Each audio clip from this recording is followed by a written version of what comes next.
The summer of 1871 brought unprecedented violence to the Texas frontier, where flames consumed dreams as readily as they devoured timber. In these unforgiven borderlands, where survival demanded both luck and resilience, a single act of mercy between sworn enemies would forever alter the fate of two people from vastly different worlds. This is the extraordinary tale of Eleanor Montgomery, a young schoolteacher who lost everything in a single night of terror, and the choice made by a Comanche warrior named Two Hawks when he found her amidst the burning ruins of Willow Creek. Choice that would eventually bring 30 Comanche riders to her doorstep under a full moon, bearing gifts that would change not just her life, but an entire community's understanding of what peace might truly mean. Before we jump back in, tell us where you're tuning in from. And if this story touches you, make sure you're subscribed, because tomorrow I've saved something extra special for you. July heat pressed down on the Texas plains like a blacksmith's anvil, unrelenting and merciless. Eleanor Montgomery stood on the small porch of Willow Creek Schoolhouse, watching her students scatter toward home after the final lesson of the day. At 26, she had already spent 4 years teaching in this modest frontier settlement, having arrived with little more than determination and a trunk full of books. The town of Willow Creek had grown steadily since its founding in 1865, attracting families eager to claim land and build futures away from the devastation left by the Civil War. Currently home to roughly 200 souls, the settlement featured a general store, a small church, the schoolhouse where Eleanor taught, and about 30 homesteads scattered across the surrounding countryside. As the last child disappeared around the bend in the dirt road, Eleanor retreated into the relative coolness of the schoolhouse. She lived in 2 small rooms attached to the back of the building, modest accommodations that the town provided as part of her teaching position. The arrangement suited her perfectly. After losing her parents to typhoid in Philadelphia and her fiancé to the war, Eleanor had sought purpose and independence far from the painful memories of her former life. She gathered the spelling primers and arranged them neatly on the shelf, her mind already planning tomorrow's lessons. Though the heat made concentration difficult, Eleanor found comfort in the familiar routines of her profession. Teaching brought her genuine joy and a sense of contribution to this growing community. Sheriff Nathan Miller's arrival interrupted her thoughts. His horse's hooves kicked up dust outside as he dismounted and climbed the schoolhouse steps with unusual haste. "Miss Montgomery," he called, removing his hat as he entered. "Glad I caught you before you retired for the evening." Eleanor noted the tension in his weathered face immediately. At 45, Miller had served as lawman in 3 different frontier settlements and carried himself with the cautious authority of someone who had seen too much violence. "Sheriff Miller, is something amiss?" she asked, setting aside the chalk she'd been organizing. "Afraid so. Got word from Fort Richardson that a band of Comanche has been spotted about 30 miles northwest of here. They attacked the Peterson homestead yesterday. Not survivors."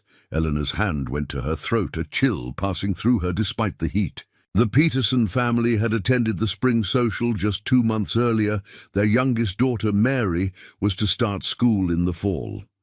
"That's terrible news," she managed, her voice barely above a whisper. "Armies dispatched a patrol, but they're spread thin. I'm organizing a meeting at the church tonight to discuss precautions." Sheriff Miller shifted uncomfortably. "Truth is, Miss Montgomery, I'm concerned about you living out here on the edge of town, alone in the schoolhouse." "I've been perfectly safe these past 4 years," Eleanor replied, though the news had clearly shaken her. "These aren't ordinary times. The treaties aren't worth the paper they're written on, and the reservation system's creating more problems." "Then it's solving. Hungry people get desperate, and desperate people get dangerous, no matter what color their skin." He looked around the schoolhouse with a critical eye. This building wouldn't withstand much of an attack. Eleanor appreciated his candor, even as his words filled her with dread. She had read about the conflicts between settlers and the native tribes, understood the tragic complexities from both perspectives, but had always felt somewhat removed from the violence that occasionally flared across the frontier. "What would you suggest?" she asked pragmatically. "The Reynolds family has offered to take you in until things settle.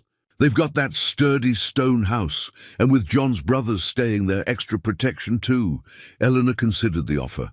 The Reynolds were kind people, and their 15-year-old daughter was one of her brightest students. But the thought of abandoning her independence, even temporarily, felt like surrendering something precious. "Let me attend the meeting tonight, before making any decisions," she said finally. "Perhaps the situation isn't quite as dire as initial reports suggest." Sheriff Miller nodded, though his expression indicated he thought otherwise. "Meeting's at 7. Don't be late, and maybe pack a few essentials just in case." After he departed, Eleanor moved slowly through her small living quarters, trying to imagine what essentials one packed when facing potential danger. Her gaze fell on her father's old revolver, kept in the top drawer of her dresser. She had brought it west as a precaution, but had never fired it outside of the single afternoon when Jacob Reynolds had offered to teach her its proper use. The town meeting that evening did little to alleviate concerns. Nearly everyone from Willow Creek crowded into the church, faces solemn as Sheriff Miller and Mayor Hammond outlined the situation. The territorial governor had requested additional military presence along the frontier, but reinforcements wouldn't arrive for at least 2 weeks. Until then, communities needed to implement their own protective measures. "We'll establish a rotation of armed men patrolling the town perimeter," Mayor Hammond explained. "Everyone should consider consolidating, families with sturdy homes taking in those with more vulnerable dwellings." Eleanor sat quietly in the back row, noting the fear that rippled through the assembly. Some faces reflected grim determination, others barely concealed panic. The Miller twins, barely 18, spoke loudly about hunting Indians, until their father silenced them with a stern look. Mrs. Abernathy clutched her infant son to her chest, tears streaming silently down her face. After the meeting, several families approached Eleanor with offers of shelter, but she politely declined each one. Perhaps it was stubbornness, or simply the need to maintain some control in an increasingly uncertain situation. But Eleanor couldn't bring herself to abandon the schoolhouse.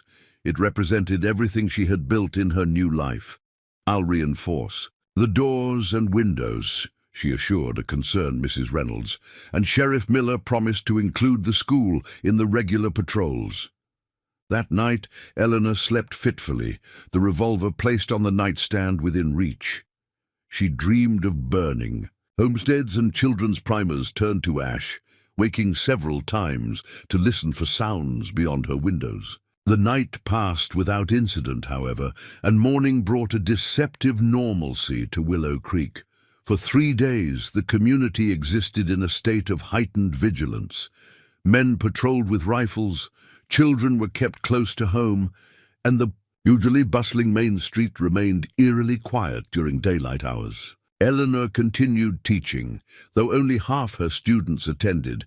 Many families had already sent women and children to stay with relatives in larger settlements. On the 4th night, disaster struck with terrifying swiftness.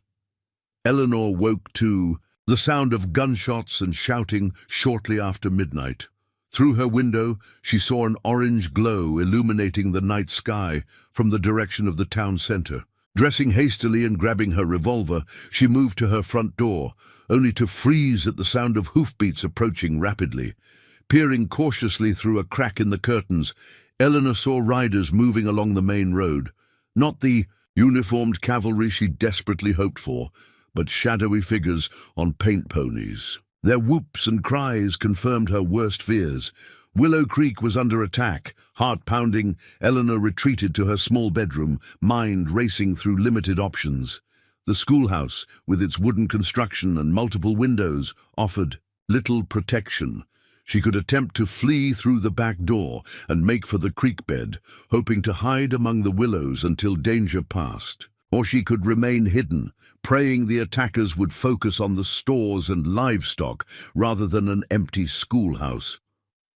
Before she could decide, a crash from the main classroom shattered her deliberations. Someone had broken through the front door. Eleanor gripped the revolver with trembling hands, backing into the corner of her bedroom as footsteps moved through the schoolhouse. "Hello? Is anyone here?" A woman's voice called out, Martha Reynolds, the mother of her student. "Eleanor? We need to go, now." Relief flooded through Eleanor as she rushed to meet her neighbor. Martha stood in the doorway, her husband's shotgun clutched in her hands, face streaked with soot. "The general store is burning," Martha explained breathlessly. "They hit there first, then the mayor's house. John and the others are trying to organize a defense, but there are at least 20 riders. We're evacuating everyone to our place. The stone walls will hold better than most." Together, they slipped out the back door of the schoolhouse, only to find that the situation had deteriorated rapidly. The orange glow had intensified, now clearly visible, as flames consuming several buildings along the main street. Screams and gunfire created a terrifying cacophony in the previously peaceful night. "Stay low and follow me," Martha instructed, leading the way toward the creek that gave the town its name. They had covered perhaps 50 yards when hoofbeats approached from behind. Eleanor turned to see 3 riders emerging from the darkness, closing rapidly on their position. Martha raised the shotgun, but never got a chance to fire. A shot rang out, and Martha crumpled to the ground with a soft cry. "Martha!" Eleanor dropped to her knees beside her friend, but even in the dim light could see that the wound was fatal. Martha's eyes fixed on something beyond Eleanor, widening in terror. Eleanor raised her father's revolver, turning to face the approaching riders, knowing it was futile, but unwilling to die without resistance. As the lead rider came into view, moonlight revealed features that would forever be seared into her memory. A young Comanche warrior, his face painted for war, mounted on a magnificent pinto stallion. Their eyes met across the small distance, and in that moment something inexplicable passed between them. The warrior raised his hand, not to strike, but in a gesture that seemed almost like recognition. Then, shouting something to his companions, he wheeled his horse and rode toward the burning buildings of Willow Creek, leaving Eleanor kneeling beside her fallen friend, alone in the darkness as her world collapsed into flames around her. Preparing and narrating this story took us a lot of time, so if you are enjoying it, subscribe to our channel. It means a lot to us. Now back to the story. Dawn revealed the full extent of Willow Creek's devastation. Nearly half the buildings along the main street had been reduced to smoldering ruins. The general store, the church, and 5 homesteads were now little more than charred timber and ash. The acrid smell of smoke hung in the air like a shroud, mixing with other scents Eleanor's mind refused to identify. She had spent the remaining hours of darkness hidden among the dense willows that lined the creek bed, trembling from shock and fear. Martha Reynolds' body lay where she had fallen. Eleanor had been unable to move her friend's lifeless form or even close her staring eyes before the sound of returning riders forced her deeper into hiding. Now, as pale sunlight illuminated the destruction, Eleanor emerged cautiously from her concealment. The attack appeared to be over. The Comanche raiders had disappeared as suddenly as they had arrived, leaving devastation in their wake. Distant voices caught her attention, survivors calling out to one another across the ruined settlement. Eleanor made her way toward the sounds, stepping carefully through the wreckage. Her schoolhouse had not escaped the violence, though still, standing, its windows were shattered and the door hung askew on broken hinges. Inside, desks had been overturned and books torn apart, pages scattered across the floor like wounded birds. "Miss Montgomery." The voice belonged to Samuel Cooper, The blacksmith, his normally immaculate apron now soot-stained and torn. "Thank the Lord, we feared you were among the taken." "Taken," Eleanor repeated, the word foreign to her shock-numbed mind. "They took 7 people, mostly women and children," Samuel explained grimly, "including the Abernathy baby and the miller. Twins. Sheriff's organizing a rescue party now." Eleanor struggled to process this additional horror. Captives were rarely recovered, according to the grim frontier stories she'd heard, but preferred not to believe. "How many?" She couldn't finish the question. 11 dead that we've found. Mayor Hammond among them." Samuel's voice cracked. Jenny's helping tend the wounded at the Reynolds place. They're gathering everyone there." Eleanor nodded mechanically. "Martha Reynolds is dead. By the creek. I couldn't—" Her voice failed as tears finally came, hot and sudden. Samuel placed a gentle hand on her shoulder. "Not your fault, miss. Nothing anyone could have done against those devils." Together they made their way toward the Reynolds homestead, one of the few structures built of stone rather than wood, and consequently one of the few left standing. Along the way, they passed other survivors sorting through the remains of their lives.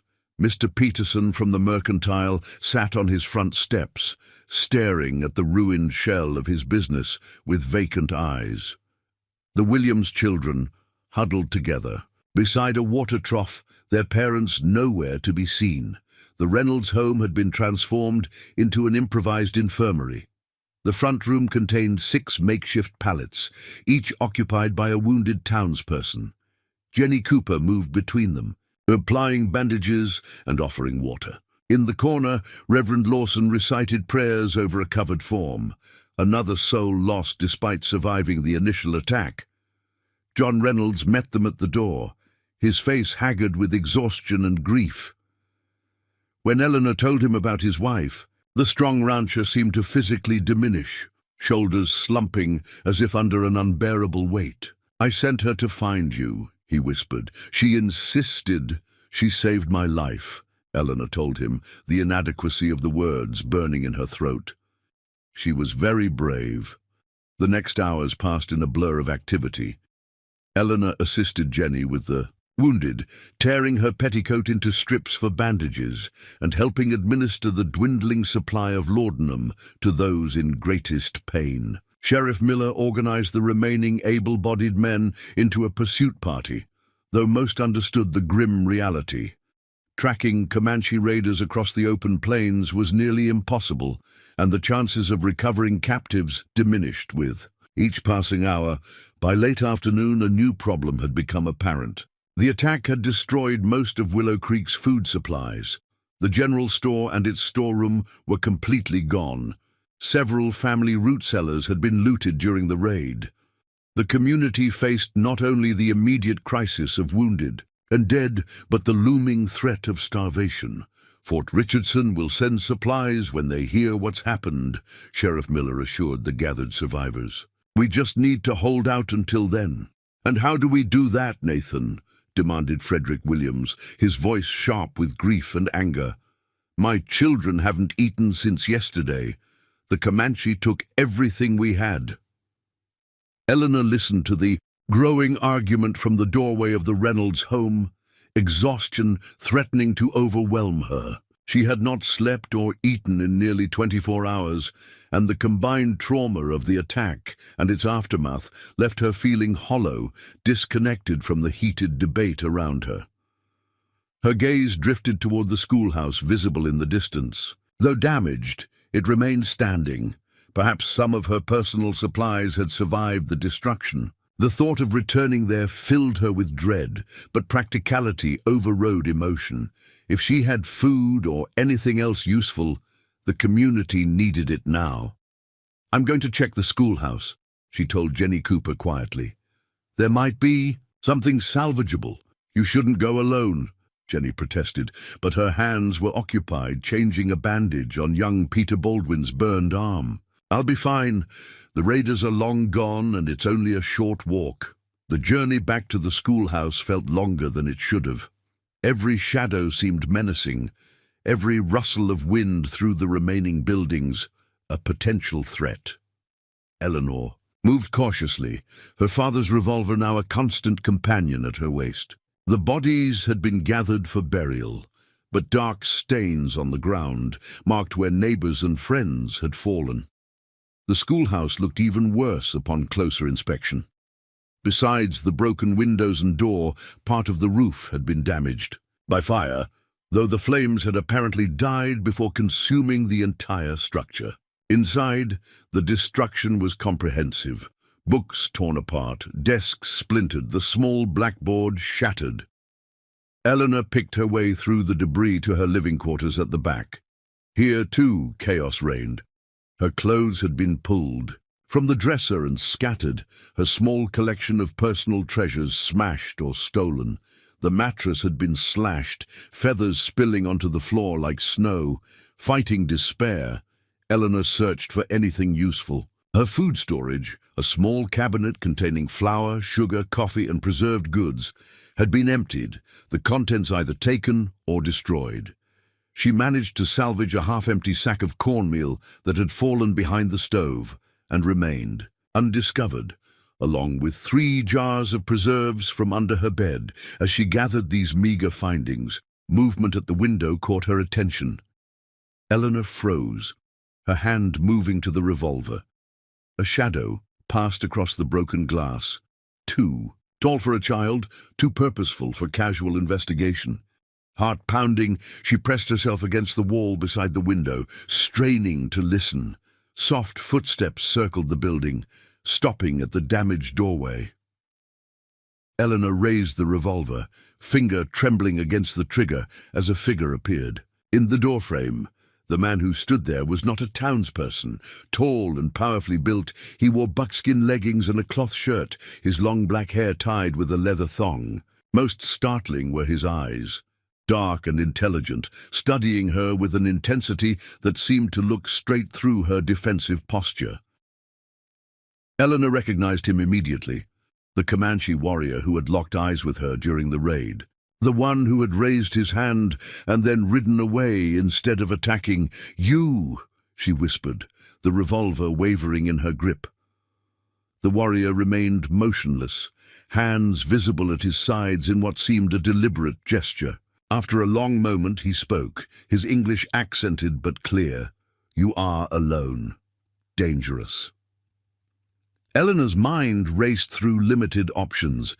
Shooting might bring help from town, or might bring other raiders if this man wasn't alone. Running was impossible, with him blocking the only exit. "My people are nearby," she lied, trying to keep her voice steady. "They'll be here any moment." Something like amusement flickered in the warrior's eyes, there and gone so quickly she might have imagined it. "No people come, all at Stonehouse." He gestured toward the Reynolds homestead. "You alone." "What do you want?" Eleanor demanded, tightening her grip on the revolver. "You've already taken everything." The warrior shook his head slowly. "Not me, not my band, different Comanche." He paused, seeming to search for words. "I am Two Hawks of the Penateca band, tracking those who attacked." Eleanor's confusion must have shown on her face, because he continued, his words measured as, if carefully chosen, not all Comanche same. Some bands make peace with whites, some fight, some raid for food only, some, he hesitated, some kill for revenge or glory. "And which are you?" Eleanor challenged, though she hadn't lowered the gun. Two Hawks studied her for a long moment before answering. "I am scout for peace chiefs. Watch borders. Report to Fort Sill what happens." His gaze traveled over the destruction visible through the broken window. "This raid not authorized by council, breaking treaties, bringing trouble to all Comanche." Eleanor struggled to reconcile this articulate explanation with everything she'd been told about the savage Comanche. The revolver felt suddenly heavier. In her hand, its simple solution inadequate for the complexity of the man standing before her. "Why are you here, in my schoolhouse?" she asked finally. Two Hawks gestured to the meager supplies she had gathered. "You find food? Good, but not enough." He reached slowly into a pouch at his waist and withdrew something wrapped in cloth. "Take this. Pemmican. Strong food for traveling." He placed the package on an overturned desk, then stepped back toward the door. "Not safe here alone. Kiowa scouts report army coming from fort. Many soldiers, angry soldiers. Not good time for any Indian near white settlement." His eyes held hers once more. Not good time for white woman alone either. Before Eleanor could respond, he had slipped away. His movements so fluid and silent she might have imagined the entire exchange, except for the small package of pemmican resting on the desk, tangible proof that a Comanche warrior had offered help instead of harm. Eleanor stared at the doorway long after two hawks had disappeared, the revolver finally lowered to her side, her mind struggling to process what had just occurred. Everything she thought she understood about the frontier's brutal conflicts had been complicated by this brief, unexpected encounter. Outside, the sun began its descent toward the horizon, casting long shadows across the ruined town of Willow Creek. Eleanor gathered the cornmeal, preserves, and, after a moment's hesitation, the pemmican, and began the walk back to the Reynolds homestead, wondering how to explain that the food she brought included a gift from the very people they had been taught to fear. The cavalry arrived from Fort Richardson at dawn, 2 days after the attack. Captain James Thornton led 35 soldiers into what remained of Willow Creek, their blue uniforms and gleaming equipment a stark contrast to the ash-covered devastation.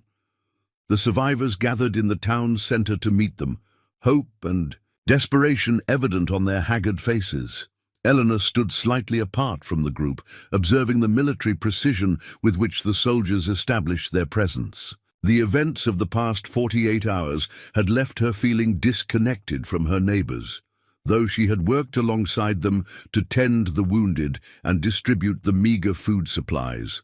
She had not mentioned her encounter with two hawks. The pemmican, a dense mixture of dried meat, fat, and berries, had been added to the community's shared resources, with a vague explanation about finding it in her storage cabinet. The lie troubled her, but Eleanor couldn't imagine how to explain receiving food from a Comanche without facing suspicion or worse.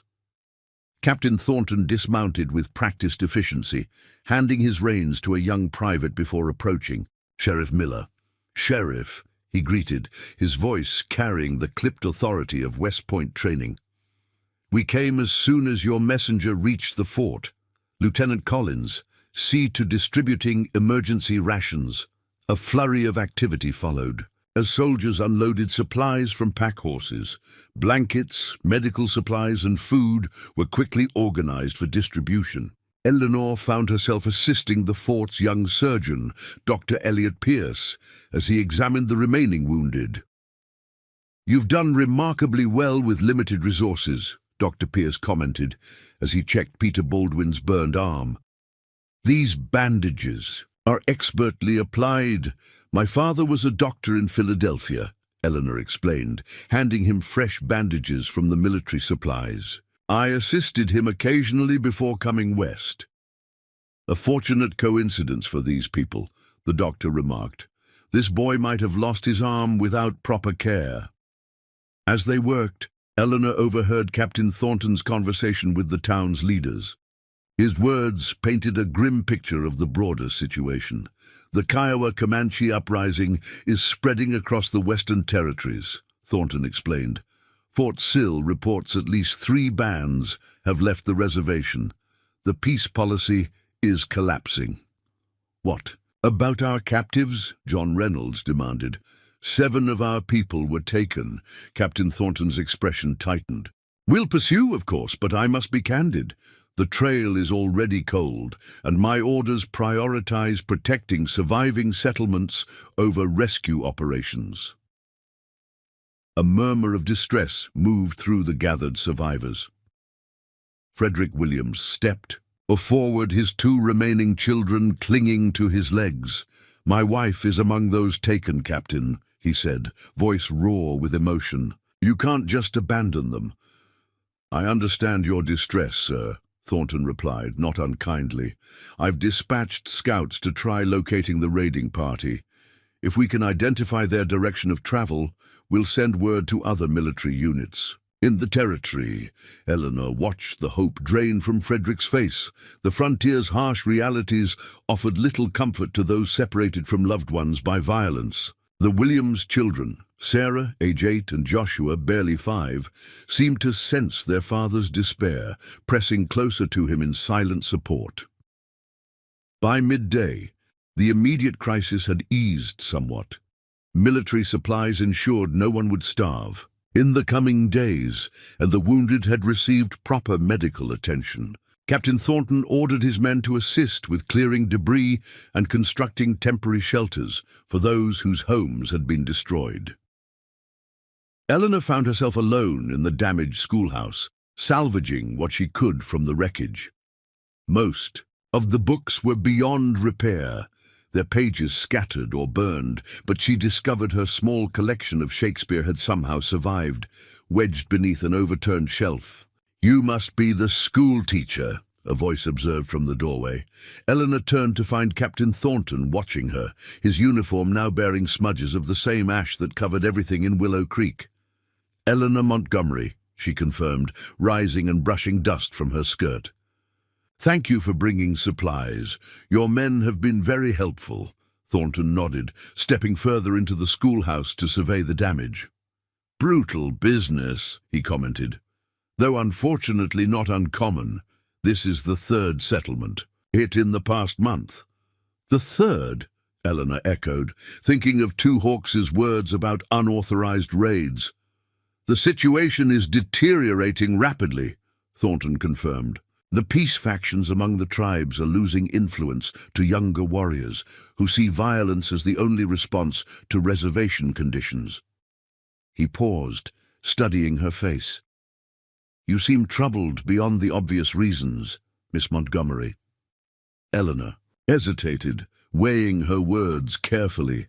"I've lived on this frontier for 4 years, Captain. I've taught children whose parents fought in the Indian Wars, and I've heard every story about Comanche brutality, but I've also read government reports describing conditions on the reservations. Reports rarely capture the full complexity of the situation," Thornton interrupted, though not unkindly. "Both sides have legitimate grievances and valid fears. Unfortunately, those least responsible for creating the problems often suffer the worst consequences." He gestured toward the window, where the Williams children could be seen helping soldiers clear debris. "Those children have lost their mother and their home. Meanwhile, Comanche children on the reservation are dying of measles and malnutrition. There are no simple villains or heroes in this conflict, Miss Montgomery." His unexpected nuance surprised Eleanor. "You speak as if you understand the native perspective, Captain." A shadow passed across Thornton's face. "I've spent 10 years on this frontier, fought against Comanche, negotiated with them, occasionally admired them. Any soldier who doesn't try to understand his opponent is a fool destined for an early grave." Before Eleanor could respond, a commotion erupted outside. Shouts from the edge of town drew their attention. Through the broken window, Eleanor saw soldiers running toward the eastern perimeter, rifles ready. "Stay here," Thornton ordered, already moving toward the door, his hand on his sidearm. Eleanor followed despite his command, emerging onto the schoolhouse steps as a soldier on horseback galloped into town, his uniform torn and bloodied. "Captain!" he called, reining in his lathered horse. "Comanche, sir, just over the ridge to the east. But they're not raiders. They've got white captives with them." The news electrified the gathered townspeople. Frederick Williams pushed forward. "My Abigail?" "Don't know, sir," the soldier replied.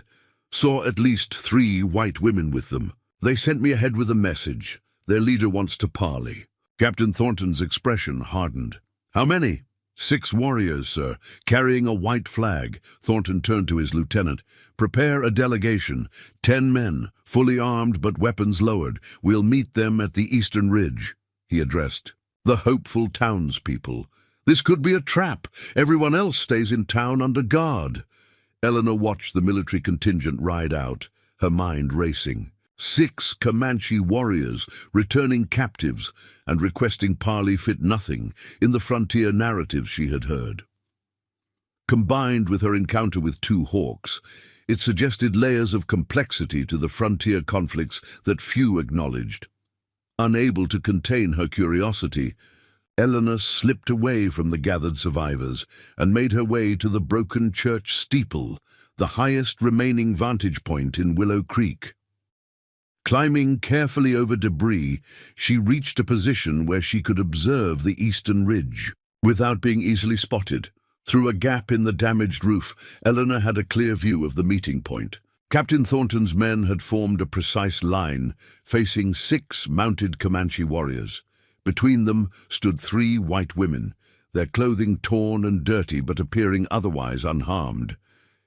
Distance prevented Eleanor from hearing the exchange, but she could see Captain Thornton conversing with the lead Comanche, whose distinctive headdress marked him as a person of importance. After several minutes, the women were escorted to the soldiers, and one of Thornton's men removed his coat to place around the shoulders of the youngest captive.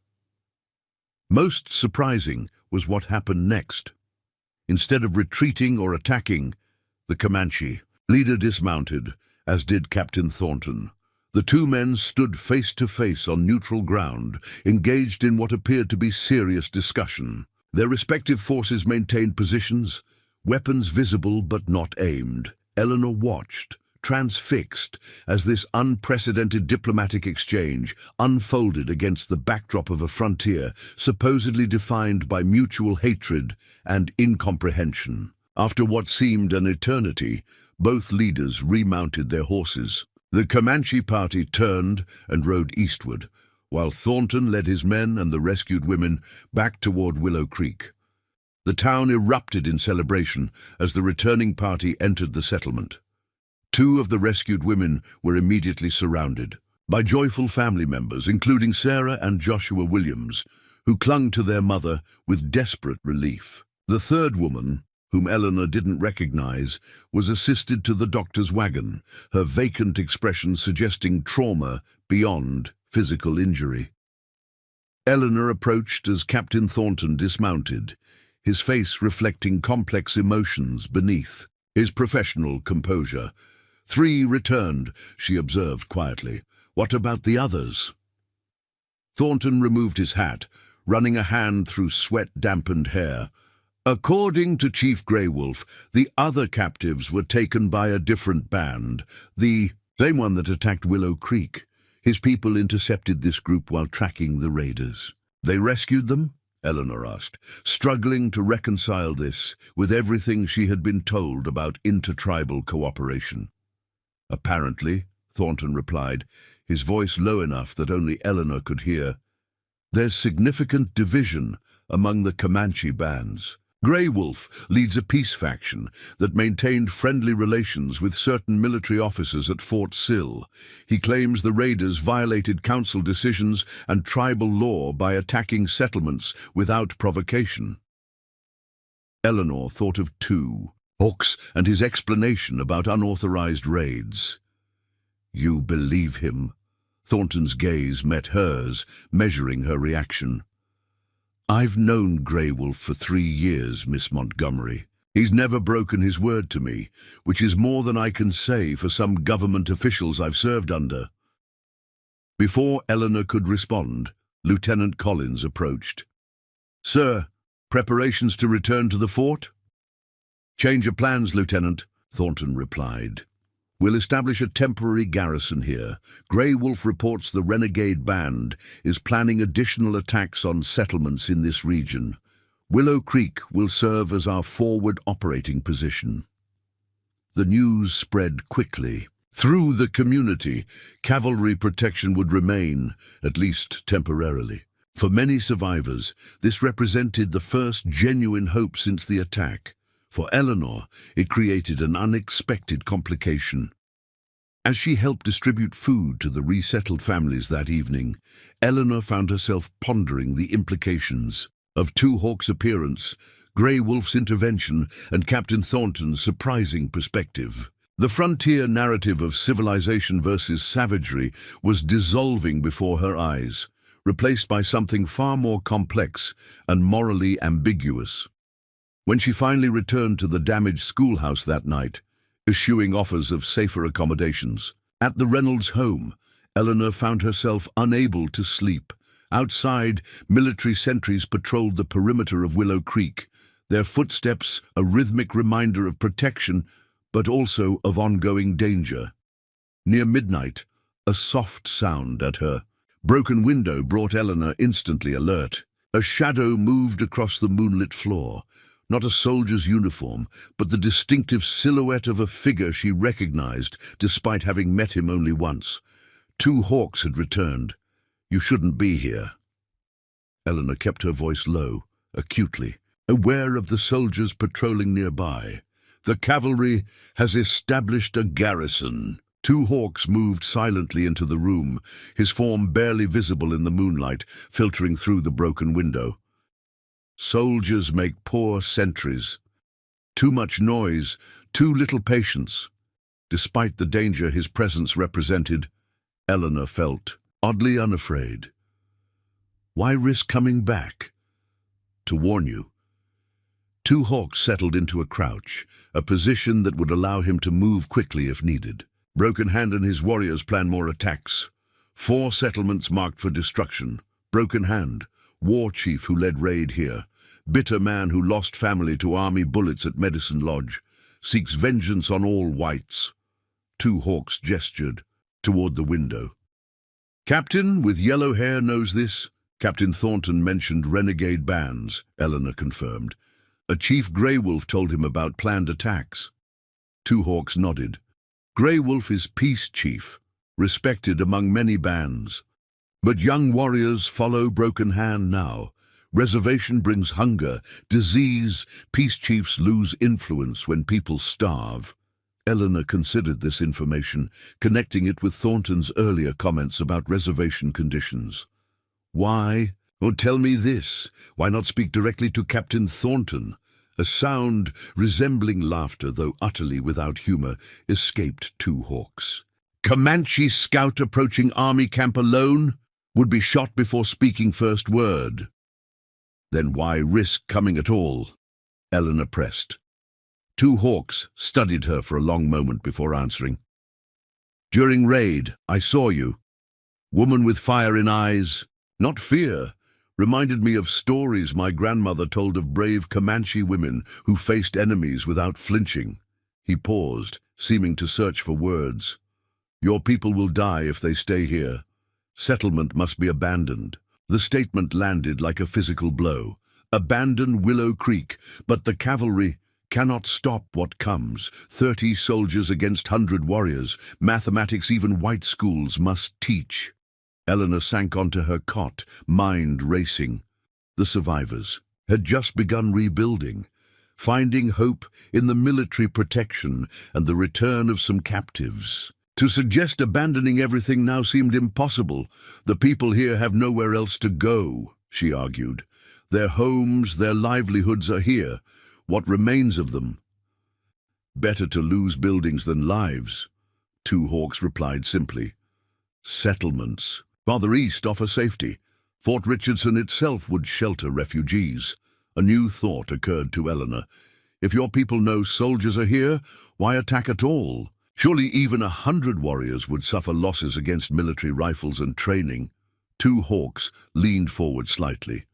Broken Hand does not seek easy victory. He wants vengeance, even at cost of his own life. His voice lowered further. And he has new weapons. Repeating rifles taken from gun traders, more firepower than your soldiers expect. The implication sent a chill through Eleanor. Captain Thornton's men carried single-shot Springfield rifles, devastating when used in coordinated volleys, but potentially outmatched by repeating weapons in the hands of determined attackers. I have to warn Captain Thornton, she said, rising from the cot. Two Hawks moved with startling speed, blocking her path to the door. Captain would demand how you learned this. would question who told schoolteacher about Comanche weapons and plans. Eleanor hadn't considered this obvious problem. Her mysterious knowledge would immediately raise suspicions, possibly endangering her position in the community. Then what do you suggest? I can't simply remain silent while people prepare to die. 2. Hawks considered this dilemma. Tell Captain rumors from captive women. Say they overheard warriors speaking of new weapons and large war party. Captain will believe women traumatized, perhaps confused, but wise military leader takes even uncertain threats seriously. The solution was elegant in its simplicity. Though it required deception, Eleanor wasn't entirely comfortable with. Still, if it saved lives, why help us? She asked suddenly. Your people have suffered greatly at the hands of settlers and the army. Many would say Broken Hand's vengeance is justified. 2 Hawks moved to the window, checking the positions of the patrolling soldiers before responding. Vengeance creates only more vengeance, endless cycle of blood. My father died by army bullets. My mother from white man's disease. Should I kill every blue coat and settler, then your people kill more Comanche and wheel turns again. He shook his head. Some among both peoples must break this wheel, or all will be crushed beneath it. The philosophy surprised Eleanor with its wisdom and compassion. Nothing in her education or the frontier narratives had prepared her for a Comanche warrior who spoke with such insight about the futility of perpetual violence. You risk much to share this warning, she observed, as do you by listening instead of screaming for soldiers. 2 Hawks moved toward the window, preparing to leave. 3 days until full moon. That is when Broken Hand will attack. Before then, don't wait to convince your people to leave this place. Wait, Eleanor said impulsively. The remaining captives, do you know where they are? A boy and girl from our settlement, and 2 young men. 2 Hawks paused, half silhouetted in the window frame. With Broken Hand's band, deep in Comanche territory now. His expression softened slightly at Eleanor's visible distress. Children, sometimes adopted into tribe, treated well. Young men. He didn't finish the thought. Is there any way to get them back? Eleanor asked, though she suspected the answer. Grey Wolf negotiates, offers horses from his own herd as ransom, but Broken Hand may refuse to maintain power through fear. 2 Hawks slipped halfway through the window before adding, I will send word if children can be saved. Then he was gone, vanishing into the darkness as silently as he had appeared, leaving Eleanor with terrible knowledge and an impossible choice. Morning brought new activity to Willow Creek. Captain Thornton had ordered construction of defensive positions, a rough stockade around the central buildings and firing platforms at strategic points. The survivors worked alongside soldiers, hope visibly renewed by military organization and purpose. Eleanor moved through the bustling settlement in a daze, 2 Hawks' warning weighing heavily on her mind. How could she convince these people to abandon their homes just as they began rebuilding? How could she convince a career military officer to retreat without revealing her source? Her opportunity came unexpectedly when Captain Thornton approached her as she distributed water to workers. Constructing the stockade. Miss Montgomery, he greeted, touching the brim of his hat. I was hoping to ask a favor. Mrs. Williams mentioned you've been counseling the women and children since the attack. I'm concerned about Miss Harrington. Emily Harrington was the unidentified captive, a young woman traveling through Willow Creek when the raid occurred. Unlike the other returned captives, she had no family present and had spoken barely a word since her rescue. Dr. Pierce believes she's suffering from severe shock, Thornton continued. He suggested a woman's gentle approach might help. Would you be willing to sit with her, perhaps even get her to eat something? Eleanor recognized the perfect opportunity to implement 2 Hawks' suggestion. Of course, Captain. I'm happy to help. Emily Harrington had been given a cot in the Reynolds home, in a small room that had once been Martha's sewing area. The young, Woman sat motionless by the window, staring at nothing, her dark hair hanging limply around a face devoid of expression. "Miss Harrington," Eleanor said softly, setting down a tray with broth and bread. "I've brought some food. My name is Eleanor Montgomery. I'm the schoolteacher here." No response came from the traumatized woman. Eleanor sat beside her, speaking in gentle tones about inconsequential matters, the weather, the progress on the stockade, the kindness of the Reynolds family. Gradually, she guided the conversation toward Emily's experiences. "The other women say you were very brave during your captivity," Eleanor ventured. "Mrs. Williams mentioned you understood some of what the Comanche were saying to each other." This produced the first reaction, a slight widening of Emily's eyes, a subtle tensing of her shoulders. "It's all right," Eleanor assured her. "You're safe now, but anything you overheard might help Captain Thornton protect the settlement." Emily's hands twisted in her lap. When she finally spoke, her voice emerged as a whisper. They talked. "About guns, new guns." Eleanor leaned closer. "What about them, Emily? What did you hear?" "Repeating rifles, many bullets without reloading." Emily's gaze remained fixed on some distant point beyond the window.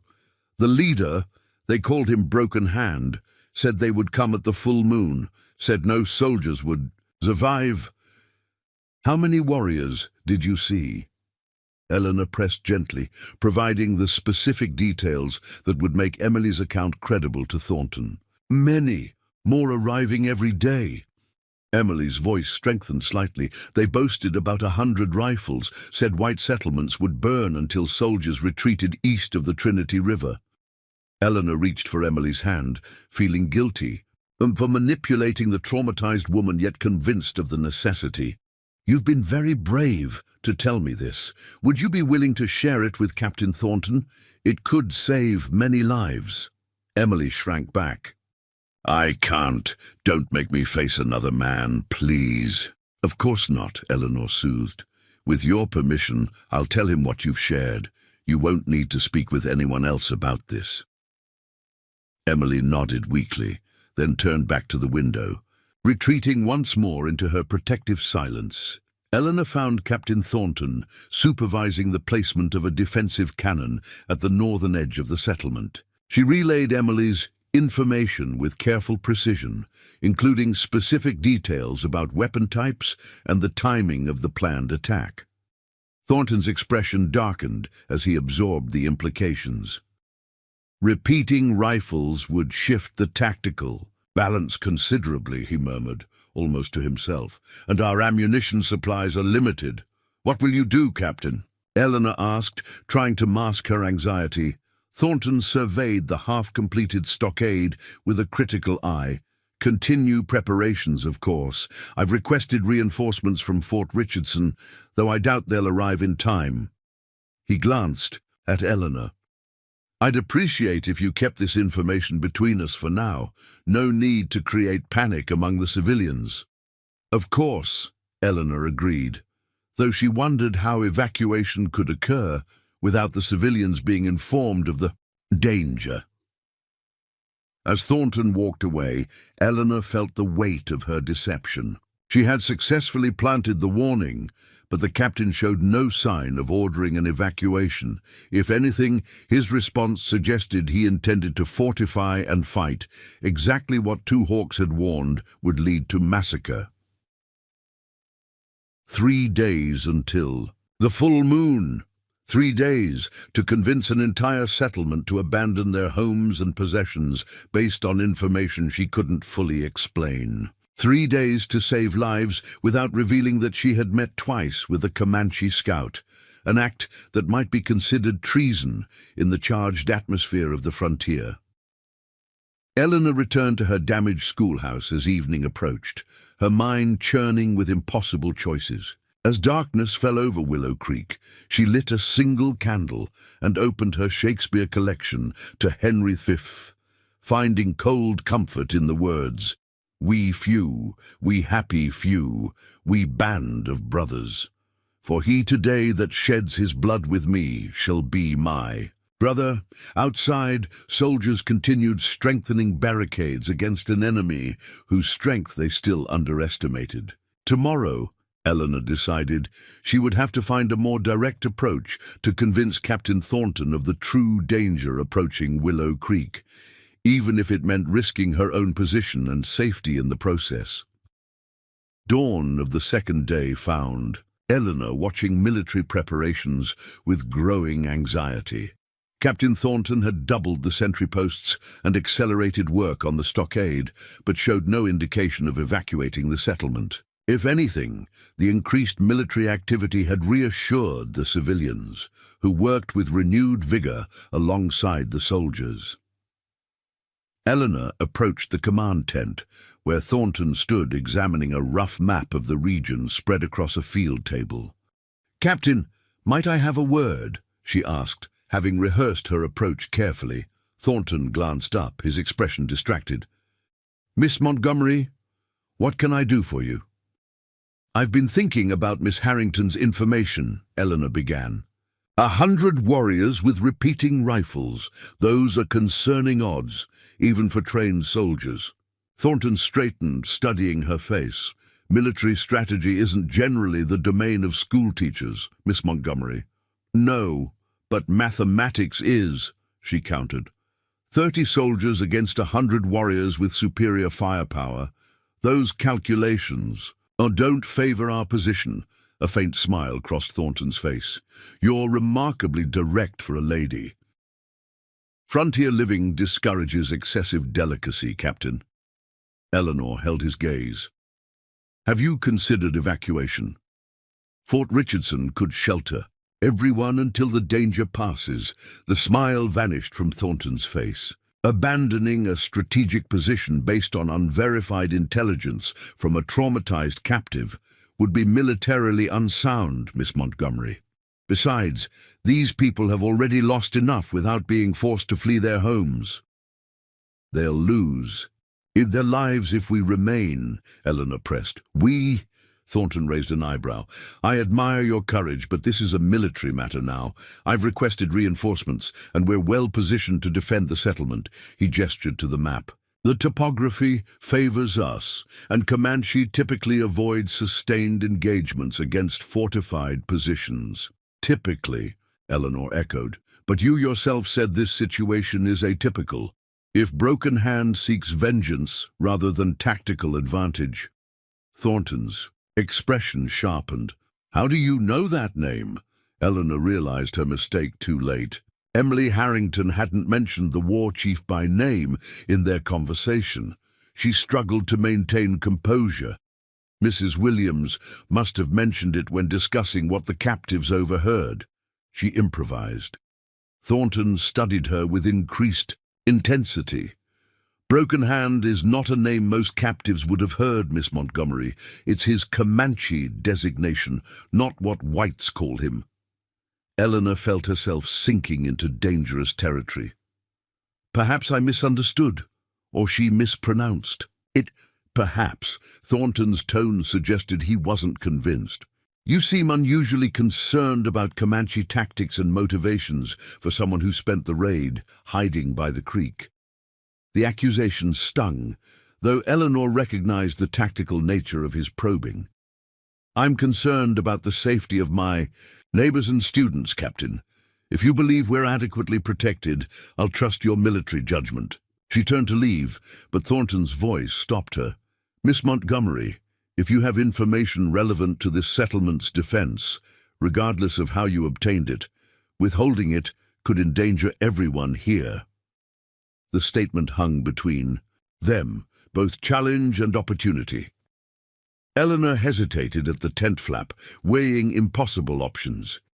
If she revealed Two Hawks' warning directly, she risked being branded a collaborator. If she remained silent, she potentially condemned everyone to death. 2 days, Captain," she said finally, without turning back. "If reinforcements haven't arrived by tomorrow night, please consider moving the civilians to safety, regardless of military protocols." She left before he could respond, feeling his eyes on her back as she walked away. The conversation had accomplished little besides raising Thornton's suspicions about her. Evacuating Willow Creek would require a more dramatic approach.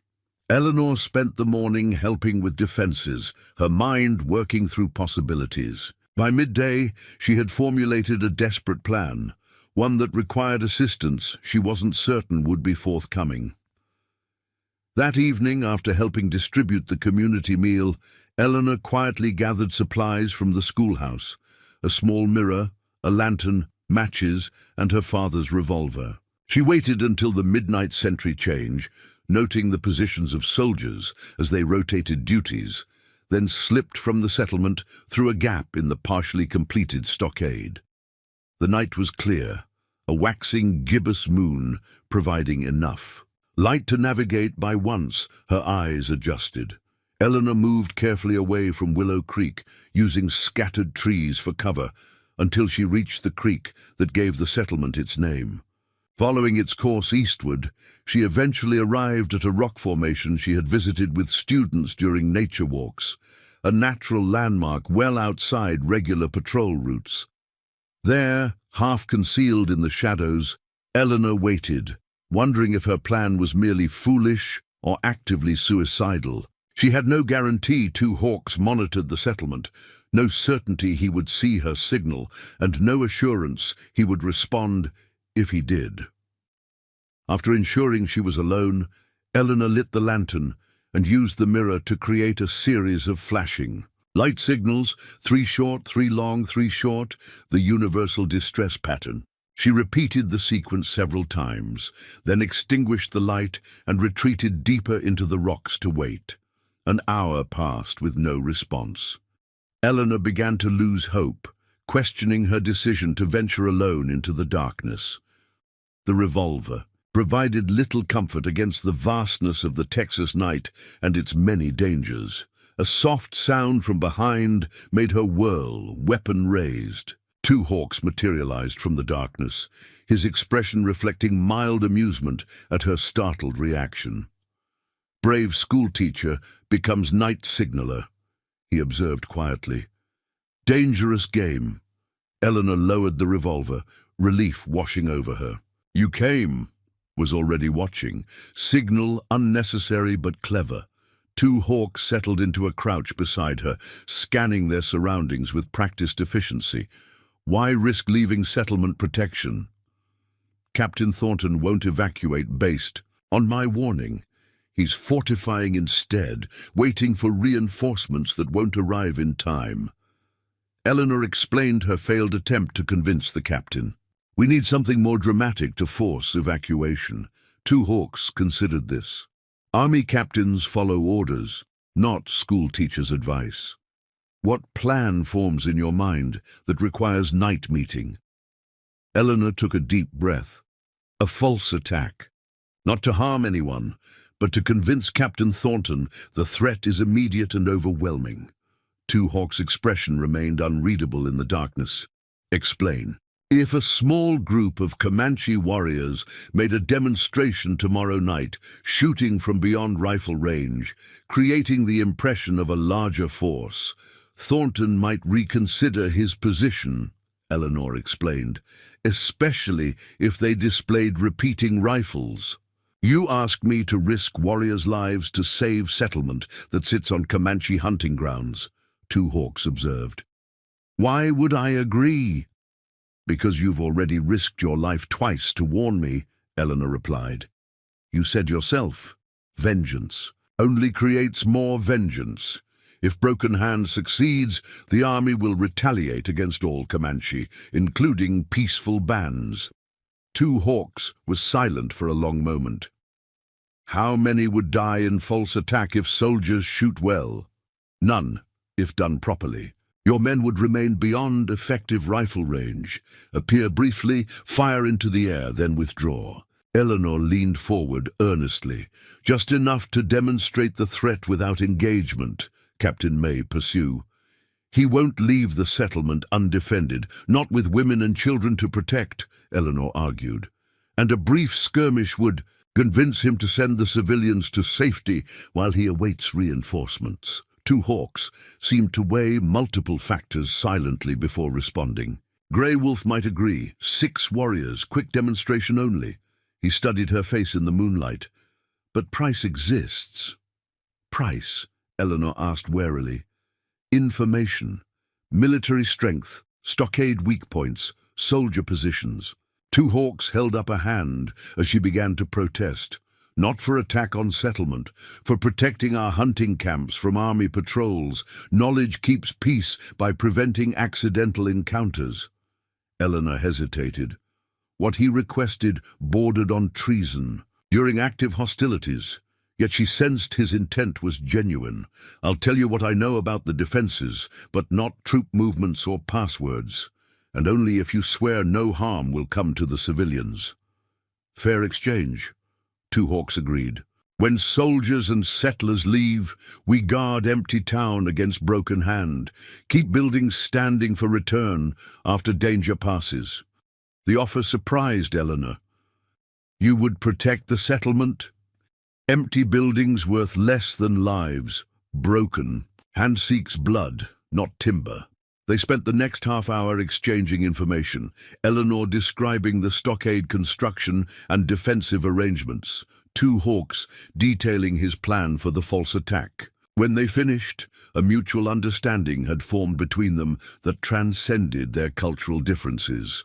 Tomorrow night, Two Hawks confirmed, after sunset, but before full darkness. Southwest approach draws attention away from eastern evacuation route. As they prepared to part ways, Eleanor impulsively reached for his arm. Why are you helping us? The truth this time. Two Hawks was silent for a moment. My mother was captive before becoming Comanche wife. Mexican woman taken as child, adopted into tribe. She taught that souls have no color. Creator judges actions, not birth nation. He looked toward the distant lights of Willow Creek. Many would call me half-breed, belonging nowhere. I choose to belong everywhere instead. The revelation added new complexity to her understanding of this man who moved between worlds. Before Eleanor could respond, he melted into the darkness, leaving her to make her way back to the settlement alone. Dawn brought new purpose to Eleanor's movements. If the plan succeeded, this would be the last day of Willow Creek's present occupation. She helped with preparations while carefully observing military dispositions, her conscience troubled by the dual nature of her actions, working alongside neighbors while facilitating an action they would view as betrayal. Mid-morning, Captain Thornton sought her out as she taught an impromptu lesson to the settlement's remaining children, gathered in the shade of an oak tree, since the schoolhouse remained unusable. A moment of your time, Miss Montgomery, he requested, his tone professional but eyes watchful. Eleanor dismissed the children with a reading assignment, then followed Thornton a short distance away. You were absent from your quarters for several hours last night, he stated without preamble. Eleanor's heart raced, though she maintained an outward calm. I had difficulty sleeping. The events of recent days have been troubling. The sentries reported no one walking within the settlement.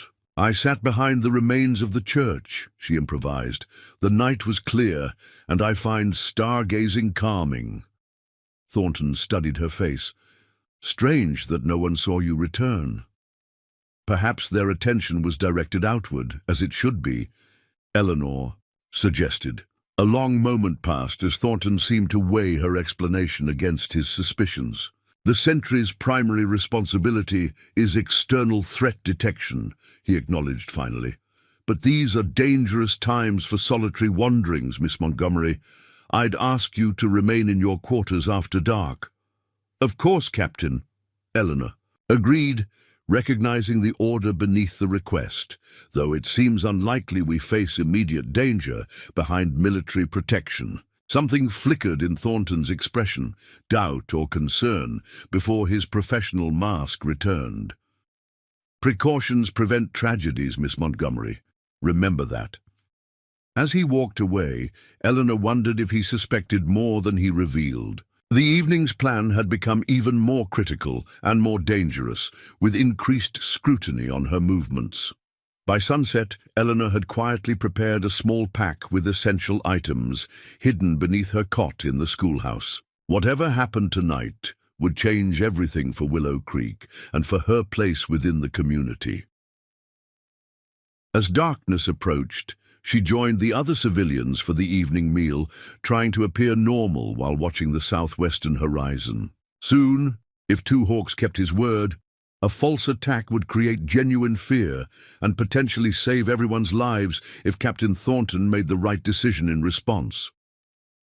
Eleanor silently rehearsed what she would say when panic erupted, how she would encourage evacuation without revealing her role in orchestrating it.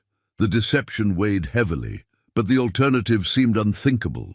Broken Hand's full attack would leave no survivors to judge her actions. The sun dipped below the horizon, painting the sky crimson as the first evening star appeared. Eleanor took a deep breath, waiting for the performance that would determine whether Willow Creek's people lived or died. The first shots rang out just as the last traces of sunset faded from the sky. Sharp cracks of rifle fire echoed from the southwestern ridge, followed by war cries that carried clearly through the evening air. The effect on Willow Creek was immediate and electric. Civilians dropped their supper plates and scattered for cover, while soldiers rushed to defensive positions. "Contact southwest," a sentry shouted. "Multiple riders." Captain Thornton emerged from his command tent, already buckling his gun belt. "Sound assembly. All civilians to the stone buildings. Defensive positions now." Eleanor watched the coordinated military response with a mixture of relief and apprehension.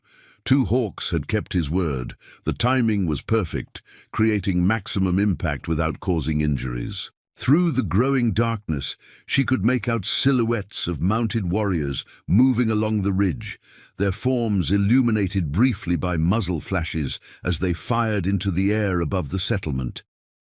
"Miss Montgomery." Thornton spotted her, standing apart from the fleeing civilians. "Get to the Reynolds house immediately." She nodded and moved toward the designated shelter, but positioned herself near John Reynolds on the porch rather than entering the crowded interior. From this vantage point, she could observe both the military response and the effectiveness of Two Hawks' demonstration. The Comanche riders, Eleanor counted 6 as promised, maintained their position beyond effective rifle range, occasionally firing and then repositioning to create the impression of greater numbers. A soldier next to Captain Thornton peered through field glasses. "Sir, they've got Winchesters," he reported, confirming what Thornton must have already suspected. "I count at least 3 repeating rifles among them." "Showing off their hardware," Thornton muttered. "This isn't a standard raiding pattern." Eleanor held her breath, waiting to see if the captain would reach the conclusion she'd hoped for.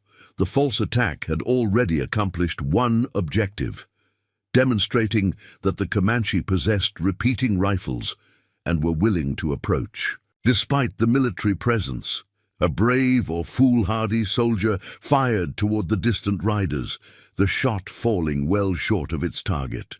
In response, the Comanche executed a synchronized maneuver, splitting into 3 groups that moved in different directions along the ridge.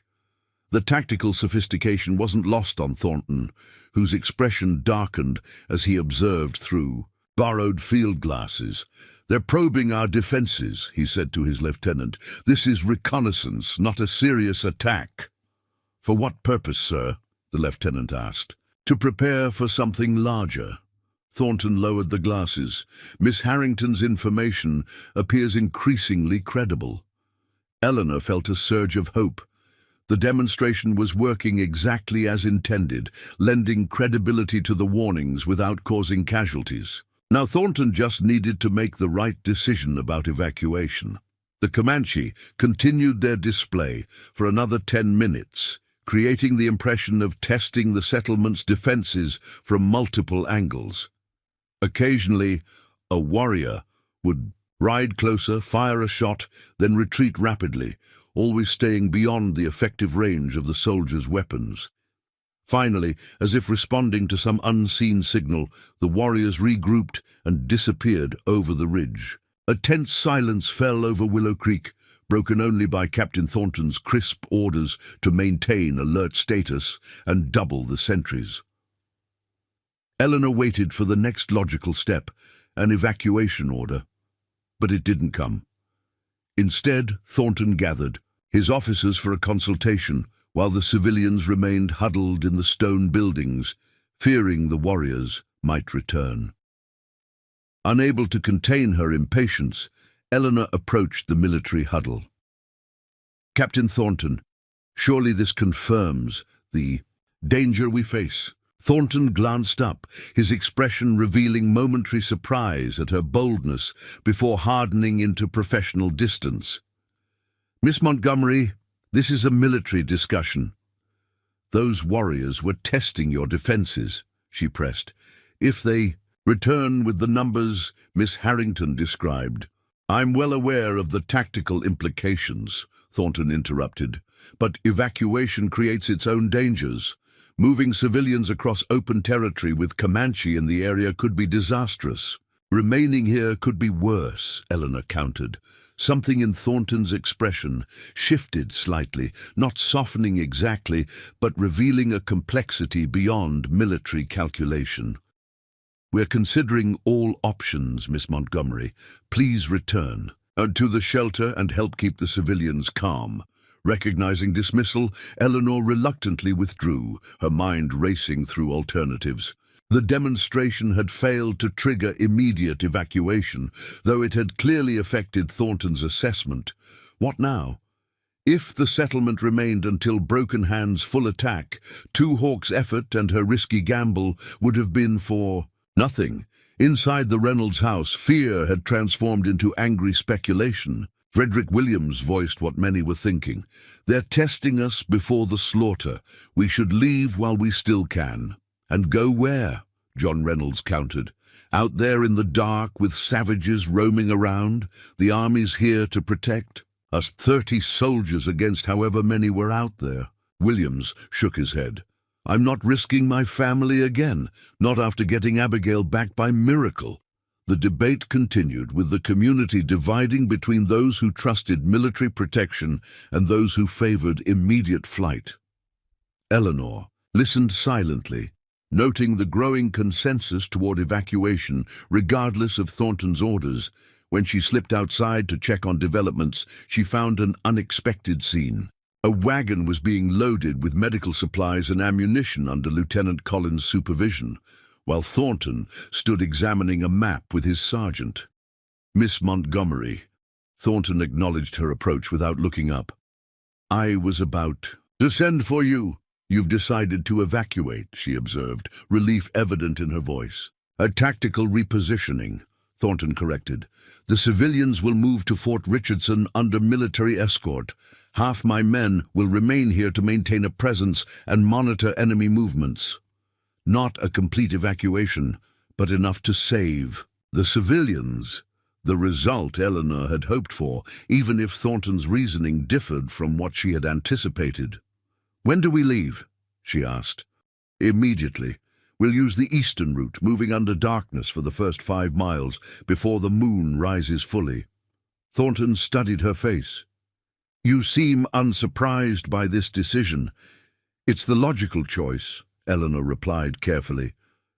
"I'm relieved you reached it." Thornton continued to regard her with that penetrating gaze that suggested he was assembling pieces of a puzzle. "Indeed, please inform the civilians to prepare for immediate departure. Essential items only. Food, water, medicine, 1 change of clothing. Everything else stays." Within the hour, a solemn procession had formed on the eastern edge of Willow Creek. 3 wagons carried the injured, the elderly, and essential supplies, while everyone else walked alongside, carrying what few possessions they could manage. 15 soldiers formed a protective escort under Lieutenant Collins' command, while Thornton and the remaining men prepared to defend the settlement's shell. As Eleanor joined the evacuation column, carrying only her small pack and her father's medical bag, Thornton approached her one last time. "Miss Montgomery, a word." She stepped aside with him, anxiety fluttering in her stomach. Had he somehow discovered her role in orchestrating the demonstration? "I've been considering your unusual interest in our defensive preparations," Thornton said quietly, "and your unexplained absence last night. Under normal circumstances, I might pursue a more thorough investigation." Eleanor tensed, preparing a denial that died unspoken as Thornton continued. "But these aren't normal circumstances." He glanced toward the departing civilians. "Whatever your involvement, your concern for these people appears genuine. I trust that remains your priority." The statement hung between them, not quite an accusation, not fully absolution. Eleanor met his gaze directly. "My only concern is preventing unnecessary deaths, Captain. On all sides of this conflict," Thornton nodded slowly, "a commendable if somewhat idealistic position." He straightened, resuming his formal military bearing. "Safe journey to the fort, Miss Montgomery. Lieutenant Collins has orders to move quickly, and avoid engagement if possible. And you, Captain, 15 men against 100? We'll maintain a visible presence until reinforcements arrive, then conduct an orderly withdrawal." A tight smile crossed his features. Contrary to romantic notions, military officers don't seek glorious last stands. "We'll be right behind you once the additional troops reach us." Eleanor wasn't certain she believed him, but arguing would serve no purpose. She rejoined the column as Lieutenant Collins gave the order to move out.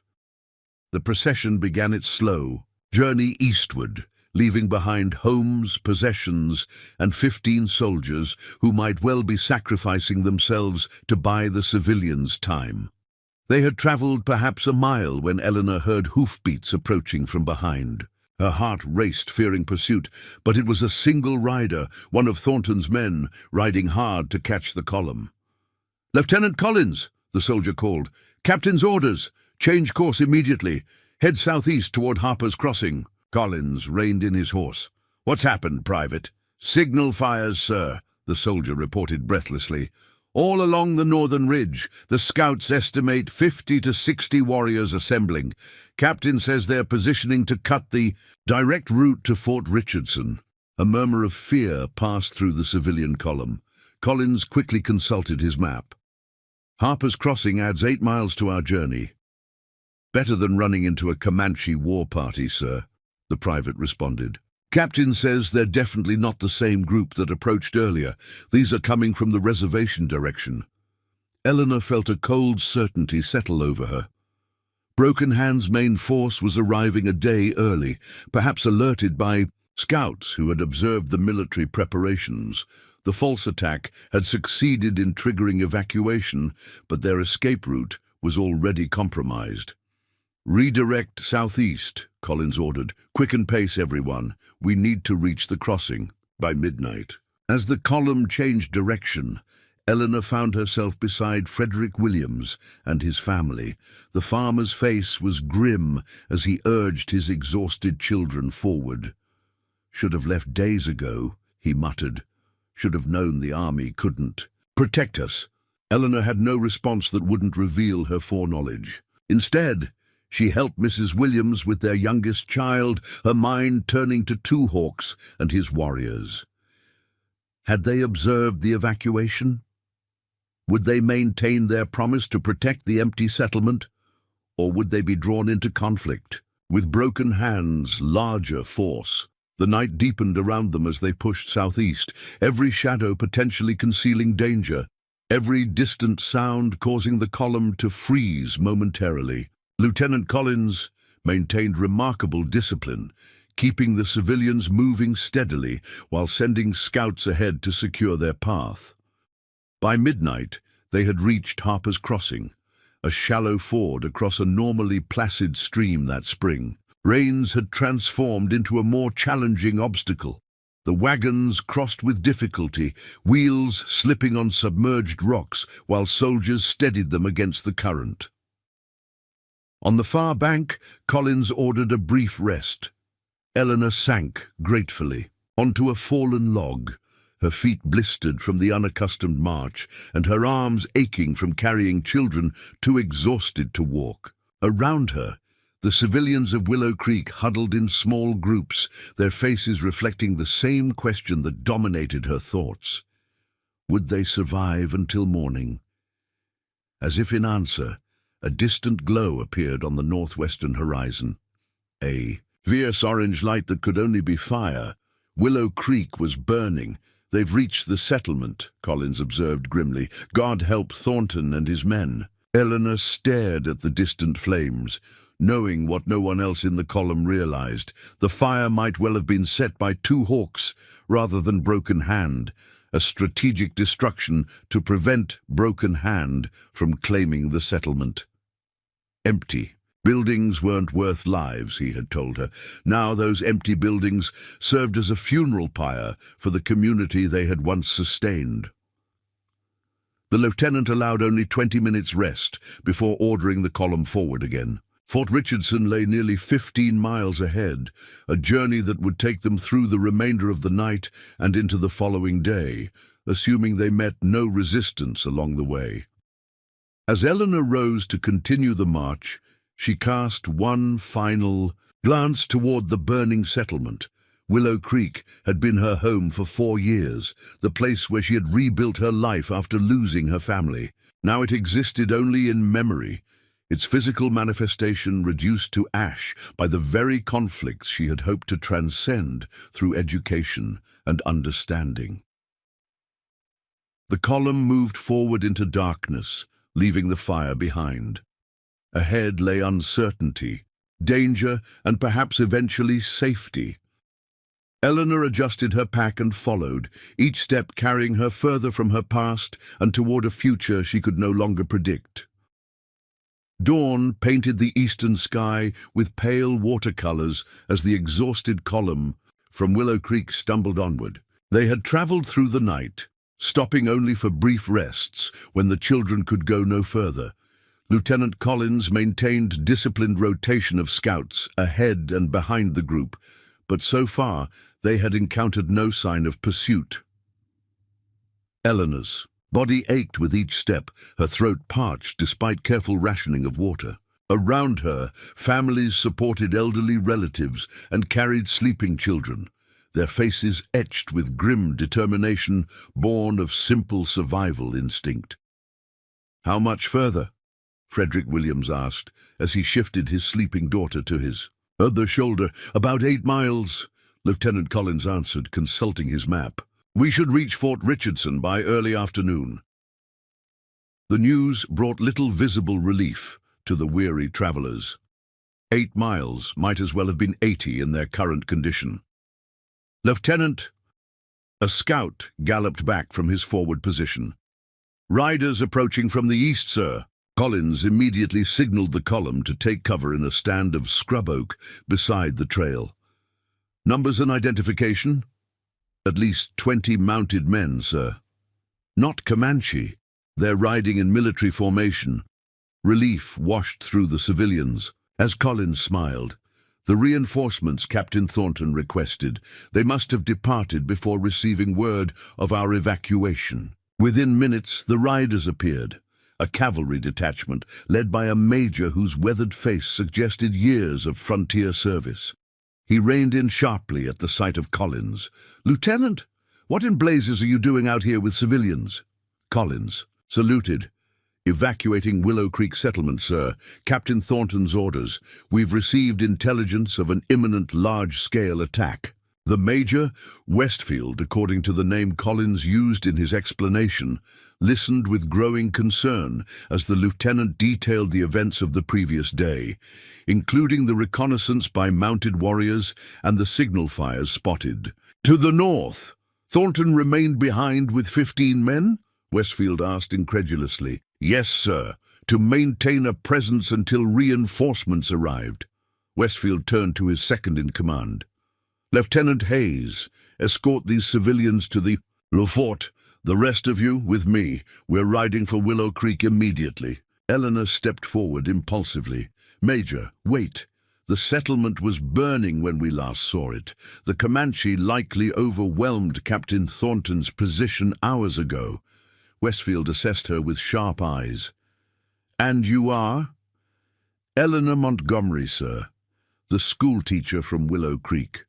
Well, Miss Montgomery, I appreciate your concern, but military protocols are clear. We don't abandon our men without confirmation of their status.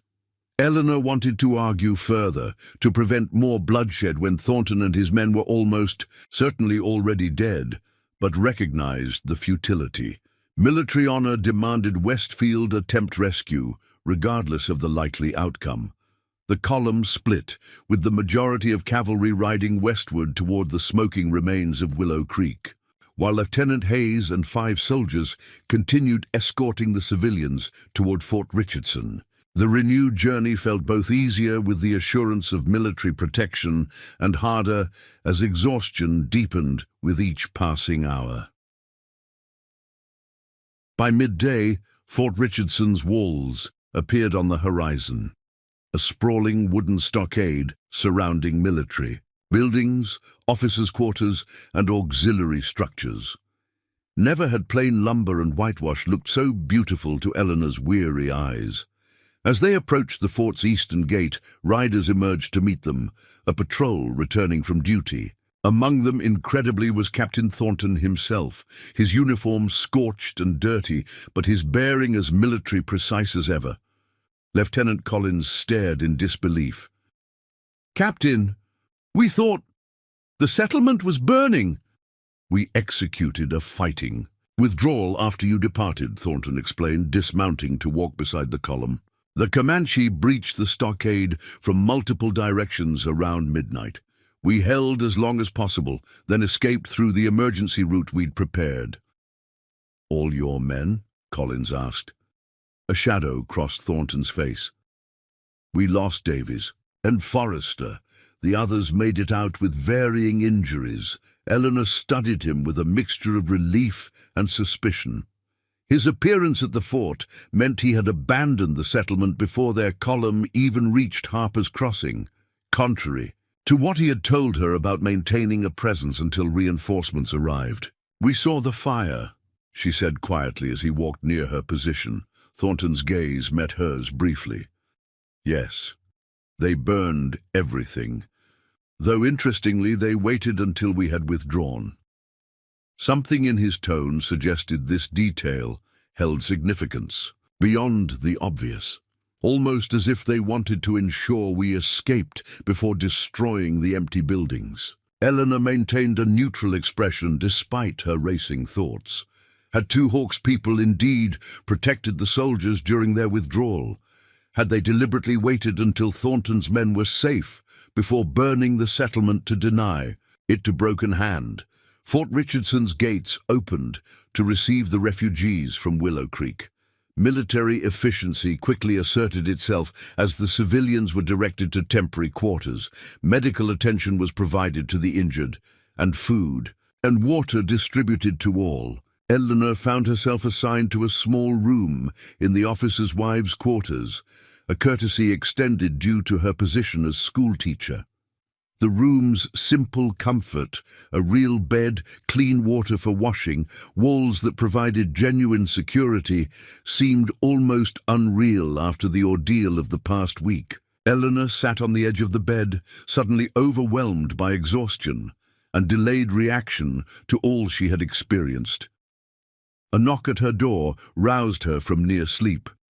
Captain Thornton stood in the hallway, his uniform changed, and his face freshly washed, though fatigue lined his features.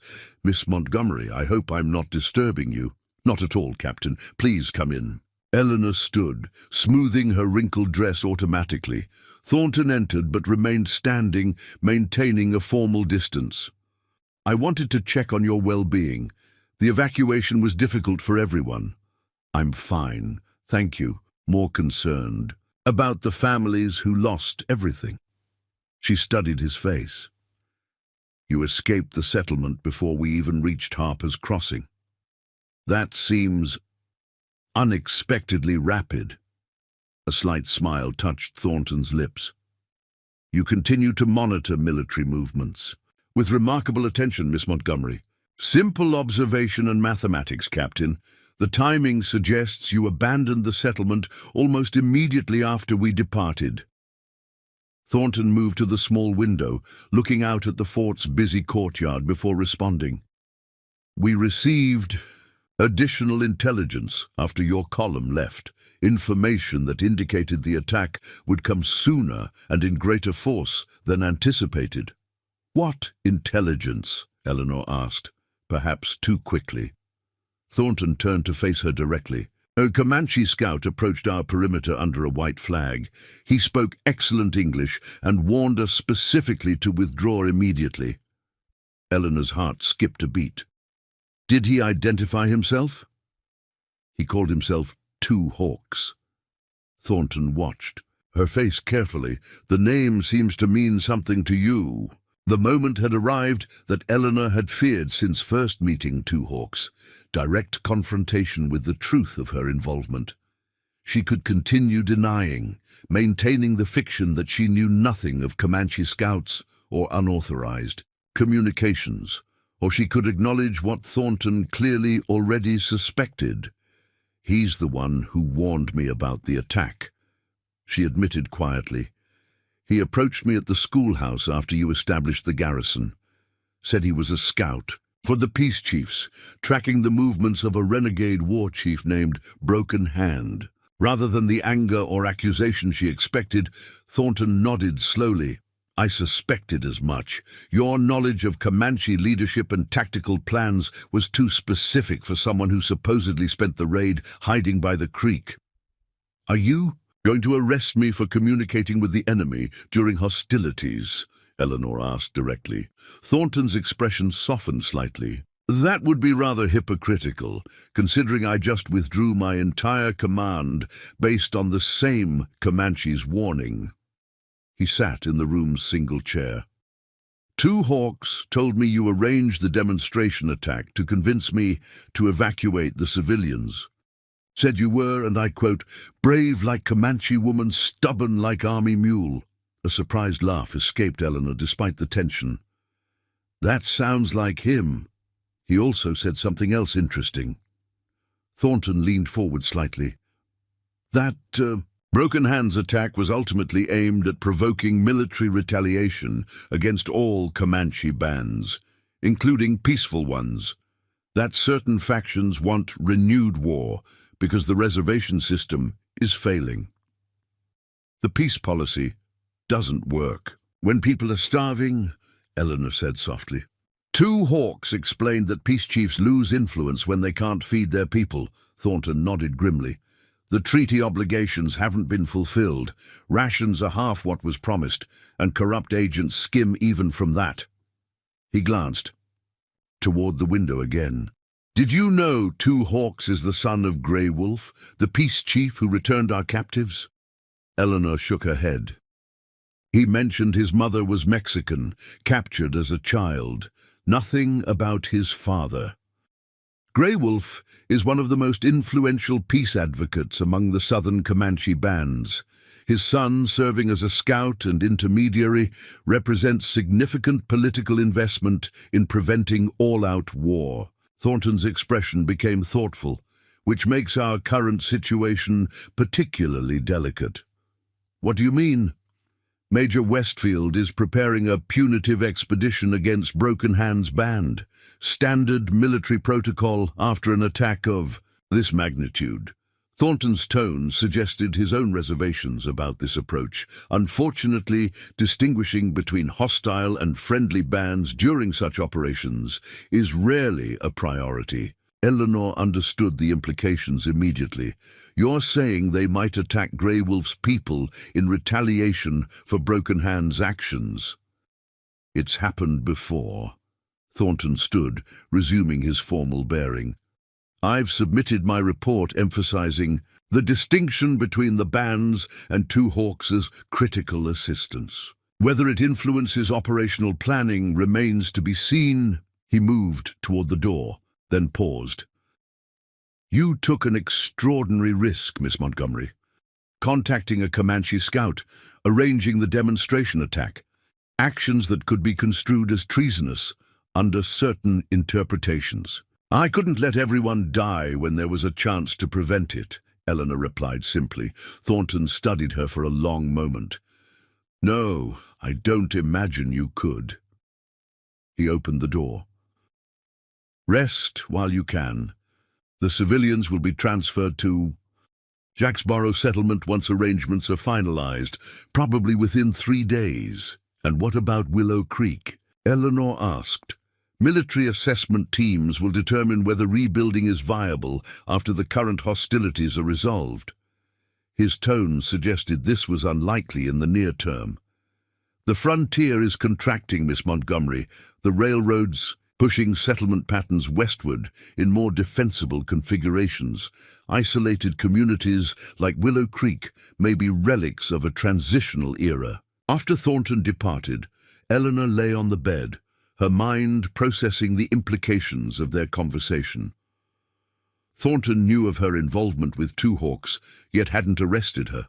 The military was planning retaliation that might harm innocent Comanche, and she herself was soon to be relocated to Jacksboro, a larger settlement where her role as schoolteacher would continue among strangers.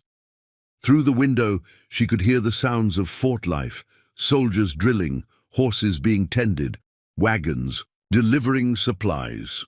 The structured military environment offered physical safety but felt emotionally sterile after the raw intensity of recent days. Eleanor closed her eyes, exhaustion finally claiming her, but her dreams were filled with burning buildings and a Comanche scout who moved between worlds, as she now found herself doing, trusted by neither side completely, yet striving to preserve what was best in both. 3 months passed at Fort Richardson, the summer heat turning the Texas prairie golden brown as June faded into September. Eleanor had settled into a routine, teaching the children of the fort's personnel, along with those displaced from Willow Creek. The military's promised transfer to Jacksboro settlement had been repeatedly delayed due to continuing Comanche activity in the region. Major Westfield's punitive expedition had returned after 6 weeks, with little to show for its efforts. Broken Hand's band had proven elusive, disappearing into the vast landscapes they knew intimately. The expedition had encountered only a few small groups of Comanche, most of whom claimed allegiance to peace chiefs and displayed the white flags that supposedly guaranteed their safety. Captain Thornton, who had remained at the fort due to his knowledge of local tribal politics, grew increasingly frustrated with the military's blunt approach. Eleanor often observed him arguing with senior officers, his voice carrying across the parade ground as he advocated for more selective targeting of hostile bands rather than generalized pressure on all Comanche. On a sweltering September morning, Eleanor sat beneath the shade of an oak tree near the fort's eastern wall, using the weekend respite from teaching to mend one of her few remaining dresses. The sound of approaching footsteps drew her attention. "Miss Montgomery," Captain Thornton greeted her, his campaign hat shading his face from the relentless sun. "I was hoping to find you." Eleanor set aside her sewing. "Captain, has there been news about the Jacksboro transfer?"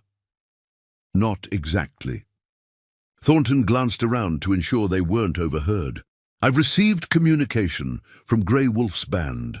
They're requesting a meeting to discuss terms for returning the remaining captives from Willow Creek." Eleanor's heart leaped. "The Miller twins and Joshua Williams, they're alive?"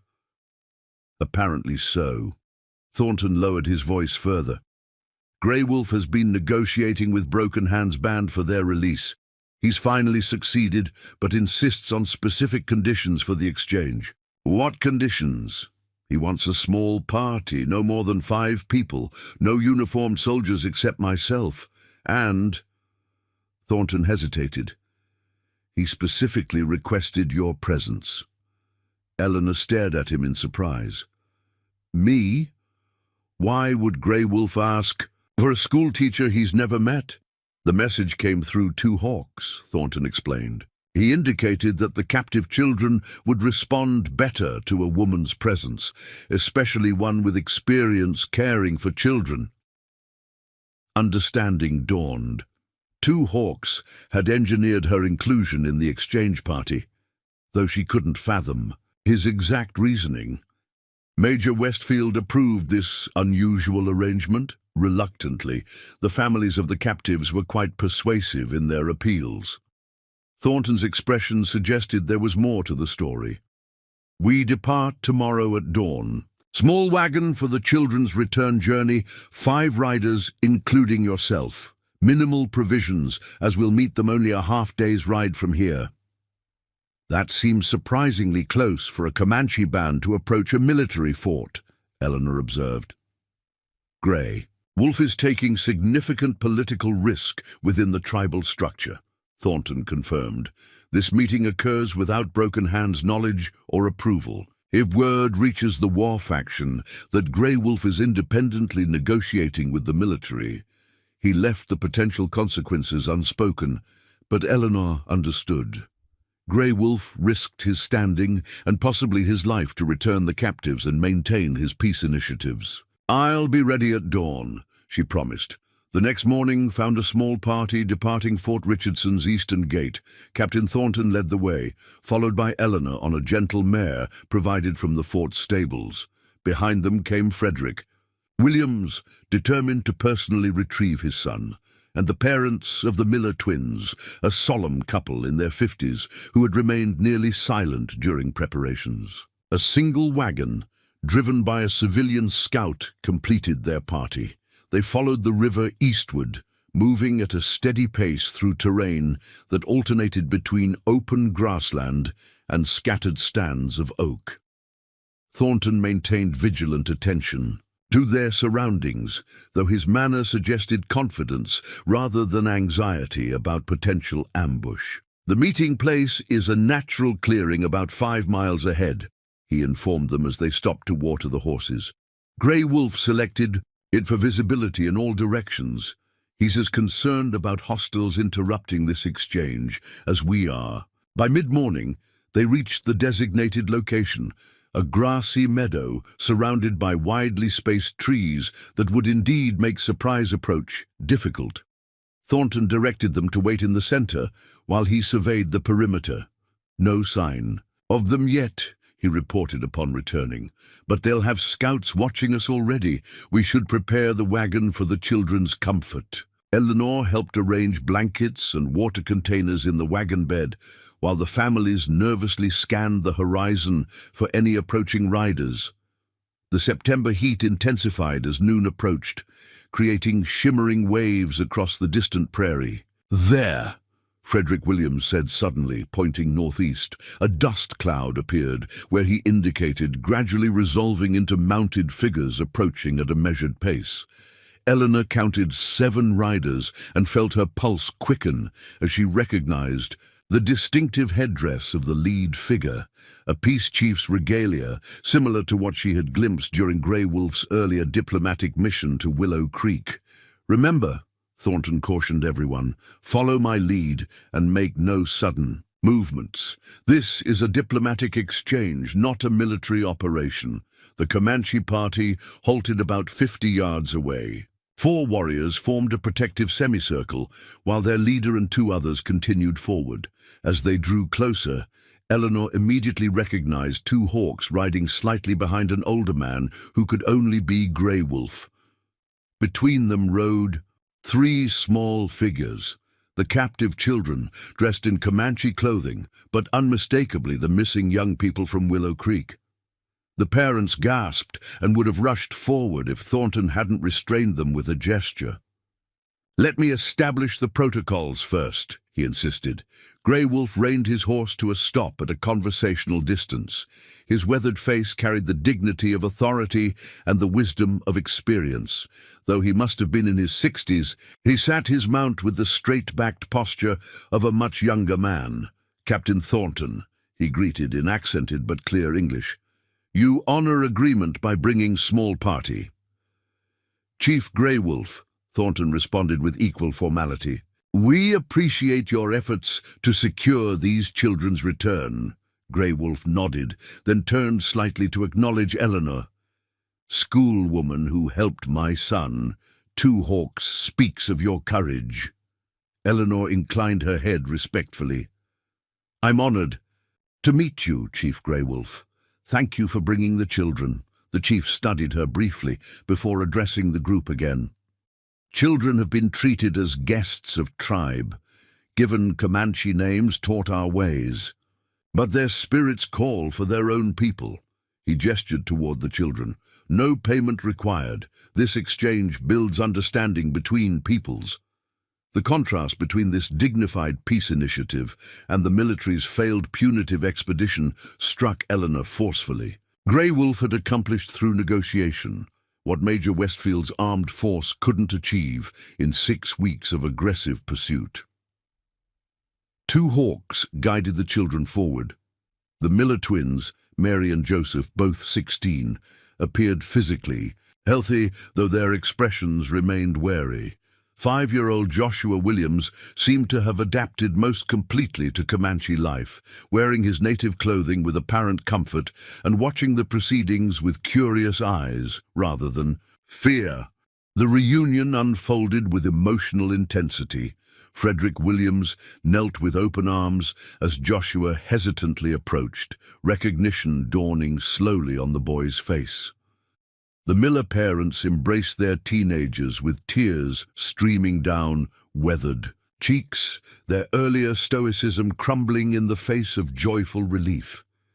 Eleanor observed that the children's return to their families wasn't as straightforward as the adults might have hoped. The young people showed signs of confused loyalty, responding to their parents while glancing back at their Comanche hosts with expressions that suggested genuine attachment had formed during their captivity. As the families became reacquainted, Two Hawks approached Eleanor and Thornton, dismounting to speak with them directly. "Children learned Comanche ways quickly," he explained, "became part of family groups, will need time to remember old life. Their parents understand they've been through an ordeal," Eleanor assured him. "We'll help them readjust gradually." Two Hawks nodded, then addressed Thornton. "Grey Wolf risks much to arrange this exchange. Broken Hand's influence grows. More young warriors join him each moon. The army continues to plan operations against hostile bands," Thornton replied carefully. "I've tried to emphasize the distinction between peace factions and war factions, but military leadership prefers simpler categories. Simple thinking creates blood feud without end," Two Hawks observed. "Grey Wolf offers different path." Eleanor noticed Grey Wolf watching them from horseback, his expression revealing nothing of his thoughts. The power dynamic was fascinating. The aging chief working through his son to maintain diplomatic channels with the encroaching American authority while preserving his dignity as a Comanche leader. After a brief consultation with Grey Wolf, Two Hawks turned back to them. "Chief proposes continuing peace talks, regular meetings between representatives to prevent misunderstandings that lead to violence. I can convey that proposal to Fort Command," Thornton offered, "though I can't guarantee their reception." Two Hawks then spoke directly to Eleanor. "Schoolwoman understands both worlds, could help with such talks."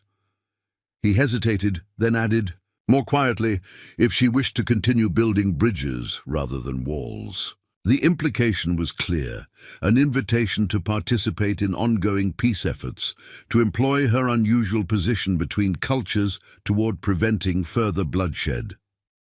Before Eleanor could respond, a commotion from the Comanche lookouts interrupted their conversation. A warrior galloped toward Grey Wolf, speaking rapidly in Comanche. The chief's expression hardened as he barked orders to his men. Two Hawks immediately remounted his horse. "Army patrol approaching from southwest," he explained tersely. "Not part of agreement.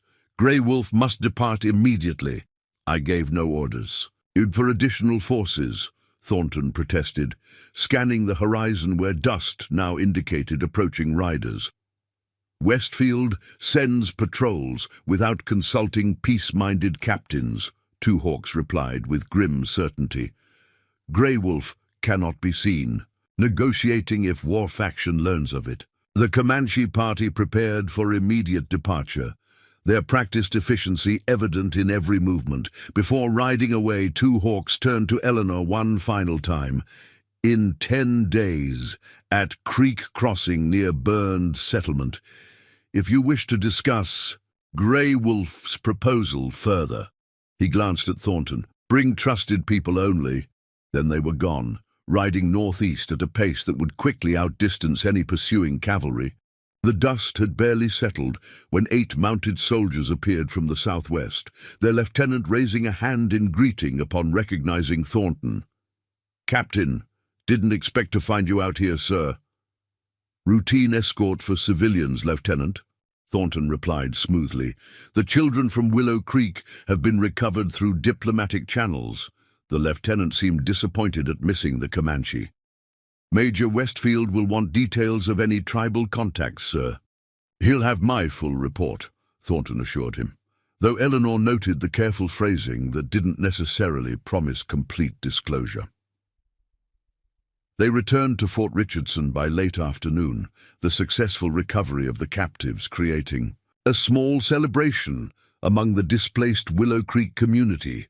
Eleanor watched the families reunite fully, noticing how the children gradually relaxed into their former identities while retaining subtle mannerisms acquired during their time with the Comanche. That evening, Captain Thornton found her sitting alone on a bench outside the officers' quarters. "You've been quiet since our return," he observed, joining her without invitation. "Thinking about bridges and walls," Eleanor replied. "Two hawks metaphor has stayed with me." Thornton nodded. "Grey Wolf's proposal will likely be rejected officially. Military protocol doesn't allow for the kind of informal diplomatic channel he's suggesting. And unofficially," a slight smile crossed Thornton's face, "unofficially, frontier officers have considerable operational discretion. Patrols can be routed to avoid unnecessary contact with peaceful bands. Intelligence reports can emphasize distinctions between hostile and friendly tribal factions, and the creek crossing near Willow Creek. In 10 days, Thornton studied the darkening sky before answering. "I've been ordered to survey the burned settlement next week to assess rebuilding potential. A small detachment 2-day mission. If a civilian school teacher wished to recover personal items from the ruins, such a request would seem reasonable." The implication was clear. He would provide cover for her to meet with two hawks, continuing the unofficial communication channel, while maintaining plausible deniability for both. "Why take such risks, Captain?" Eleanor asked. "Your career could suffer if these unofficial initiatives were discovered." Thornton was silent for a long moment. "I've served on this frontier for 12 years, Miss Montgomery. I've participated in campaigns that achieved nothing but increased hatred and determined resistance. I've watched peace initiatives collapse because neither side truly understood the other." He turned to face her directly. "If there's even a small chance to break that cycle, the risk seems worthwhile." 10 days later, Eleanor stood among the charred remains of Willow Creek Schoolhouse. Captain Thornton's survey detachment had made camp a discreet distance away, giving her privacy to allegedly gather personal belongings from the ruins. Little remained to salvage. Fire had consumed most structures completely. Yet Eleanor found comfort in reconnecting with the place that had been her home for 4 years. She collected a few heat-warped metal items and half-melted glass beads from her former quarters, placing them in a small pouch as tangible memories. The sound of an approaching horse drew her attention. Two hawks appeared, riding slowly through the desolate street that had once formed Willow Creek's center. He dismounted near the schoolhouse foundation, his expression revealing genuine regret at the destruction. "Many good things lost here," he observed. "Knowledge in books, children's learning place, people's homes. Buildings can be rebuilt," Eleanor replied. "The community survives, even if scattered now. Like Comanche after reservation systems separated bands," Two Hawks noted. People find way to continue, even when forced to new places. They walk together through the ruins, an unlikely pair united by shared concern for the frontier's future. Two hawks explained Grey Wolf's vision: regular communication between peace factions, shared intelligence about renegade activities on both sides, gradual building of trust through small cooperative actions. Captain Thornton understands value of this approach, Two Hawks said, but needs trustworthy interpreter between worlds, someone who speaks to both sides with respect. You mean me, Eleanor realized. But I'm a schoolteacher, not a diplomat. Teachers bridge worlds through knowledge, Two Hawks replied simply. Show each side others' humanity. This is diplomacy at its root. As they reached the burned church, Two Hawks removed a small object from his pouch, a carved wooden horse, its design displaying remarkable craftsmanship. Made by woman in Grey Wolf's band, he explained, offering it to Eleanor. For school, woman who values children of all peoples. Eleanor accepted the gift, recognizing its significance beyond the simple object, a token of trust, an acknowledgement of shared values across cultural boundaries. If I agree to help, she asked, what exactly would that involve? Meetings at safe locations, carrying messages when military men cannot, teaching Comanche children English words while learning Comanche ways yourself. Two Hawks gestured toward the burned settlement. Perhaps someday, new school here with children from both peoples. The vision seemed simultaneously impossible and essential, a path toward peaceful coexistence that official policy had failed to create. It would be dangerous, Eleanor noted. Both sides would view such efforts with suspicion. Most valuable paths carry greatest risk, Two Hawks acknowledged, but also greatest possibility. As they stood amid the ashes of her former life, Eleanor made her decision. The frontier was changing irrevocably. The old patterns of conflict and retaliation had created only suffering on both sides. Perhaps something new could emerge from these ruins, not just rebuilt structures, but rebuilt understanding. I'll help, she said simply, for the children who deserve a future without constant fear, for the possibility that we might all learn to see beyond our differences. Two Hawks extended his hand in the white man's gesture of agreement, which Eleanor accepted with a firm clasp. The symbolic power of the moment wasn't lost on either of them, a frontier schoolteacher and a Comanche scout standing amid destruction while planting seeds of potential reconciliation. One day, Two Hawks said as they parted, people will tell story of schoolwoman who found herself between worlds and built bridge instead of wall. Eleanor watched him ride away, the carved wooden horse clutched in her hand. Behind her, the sun cast long shadows across the charred timbers of Willow Creek. Ahead lay uncertainty, danger, and hope in equal measure. She had come west seeking purpose after losing everything. Now she had found it in the most unexpected circumstances, not in books or lessons, but in the courageous work of building understanding where fear had reigned. Captain Thornton's voice called from the edge of the ruins, indicating it was time to return to their camp.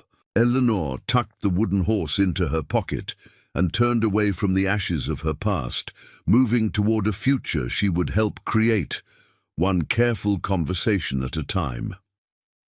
Up next, you've got two more standout stories right on your screen. If this one hit the mark, you won't want to pass these up. Just click and check them out.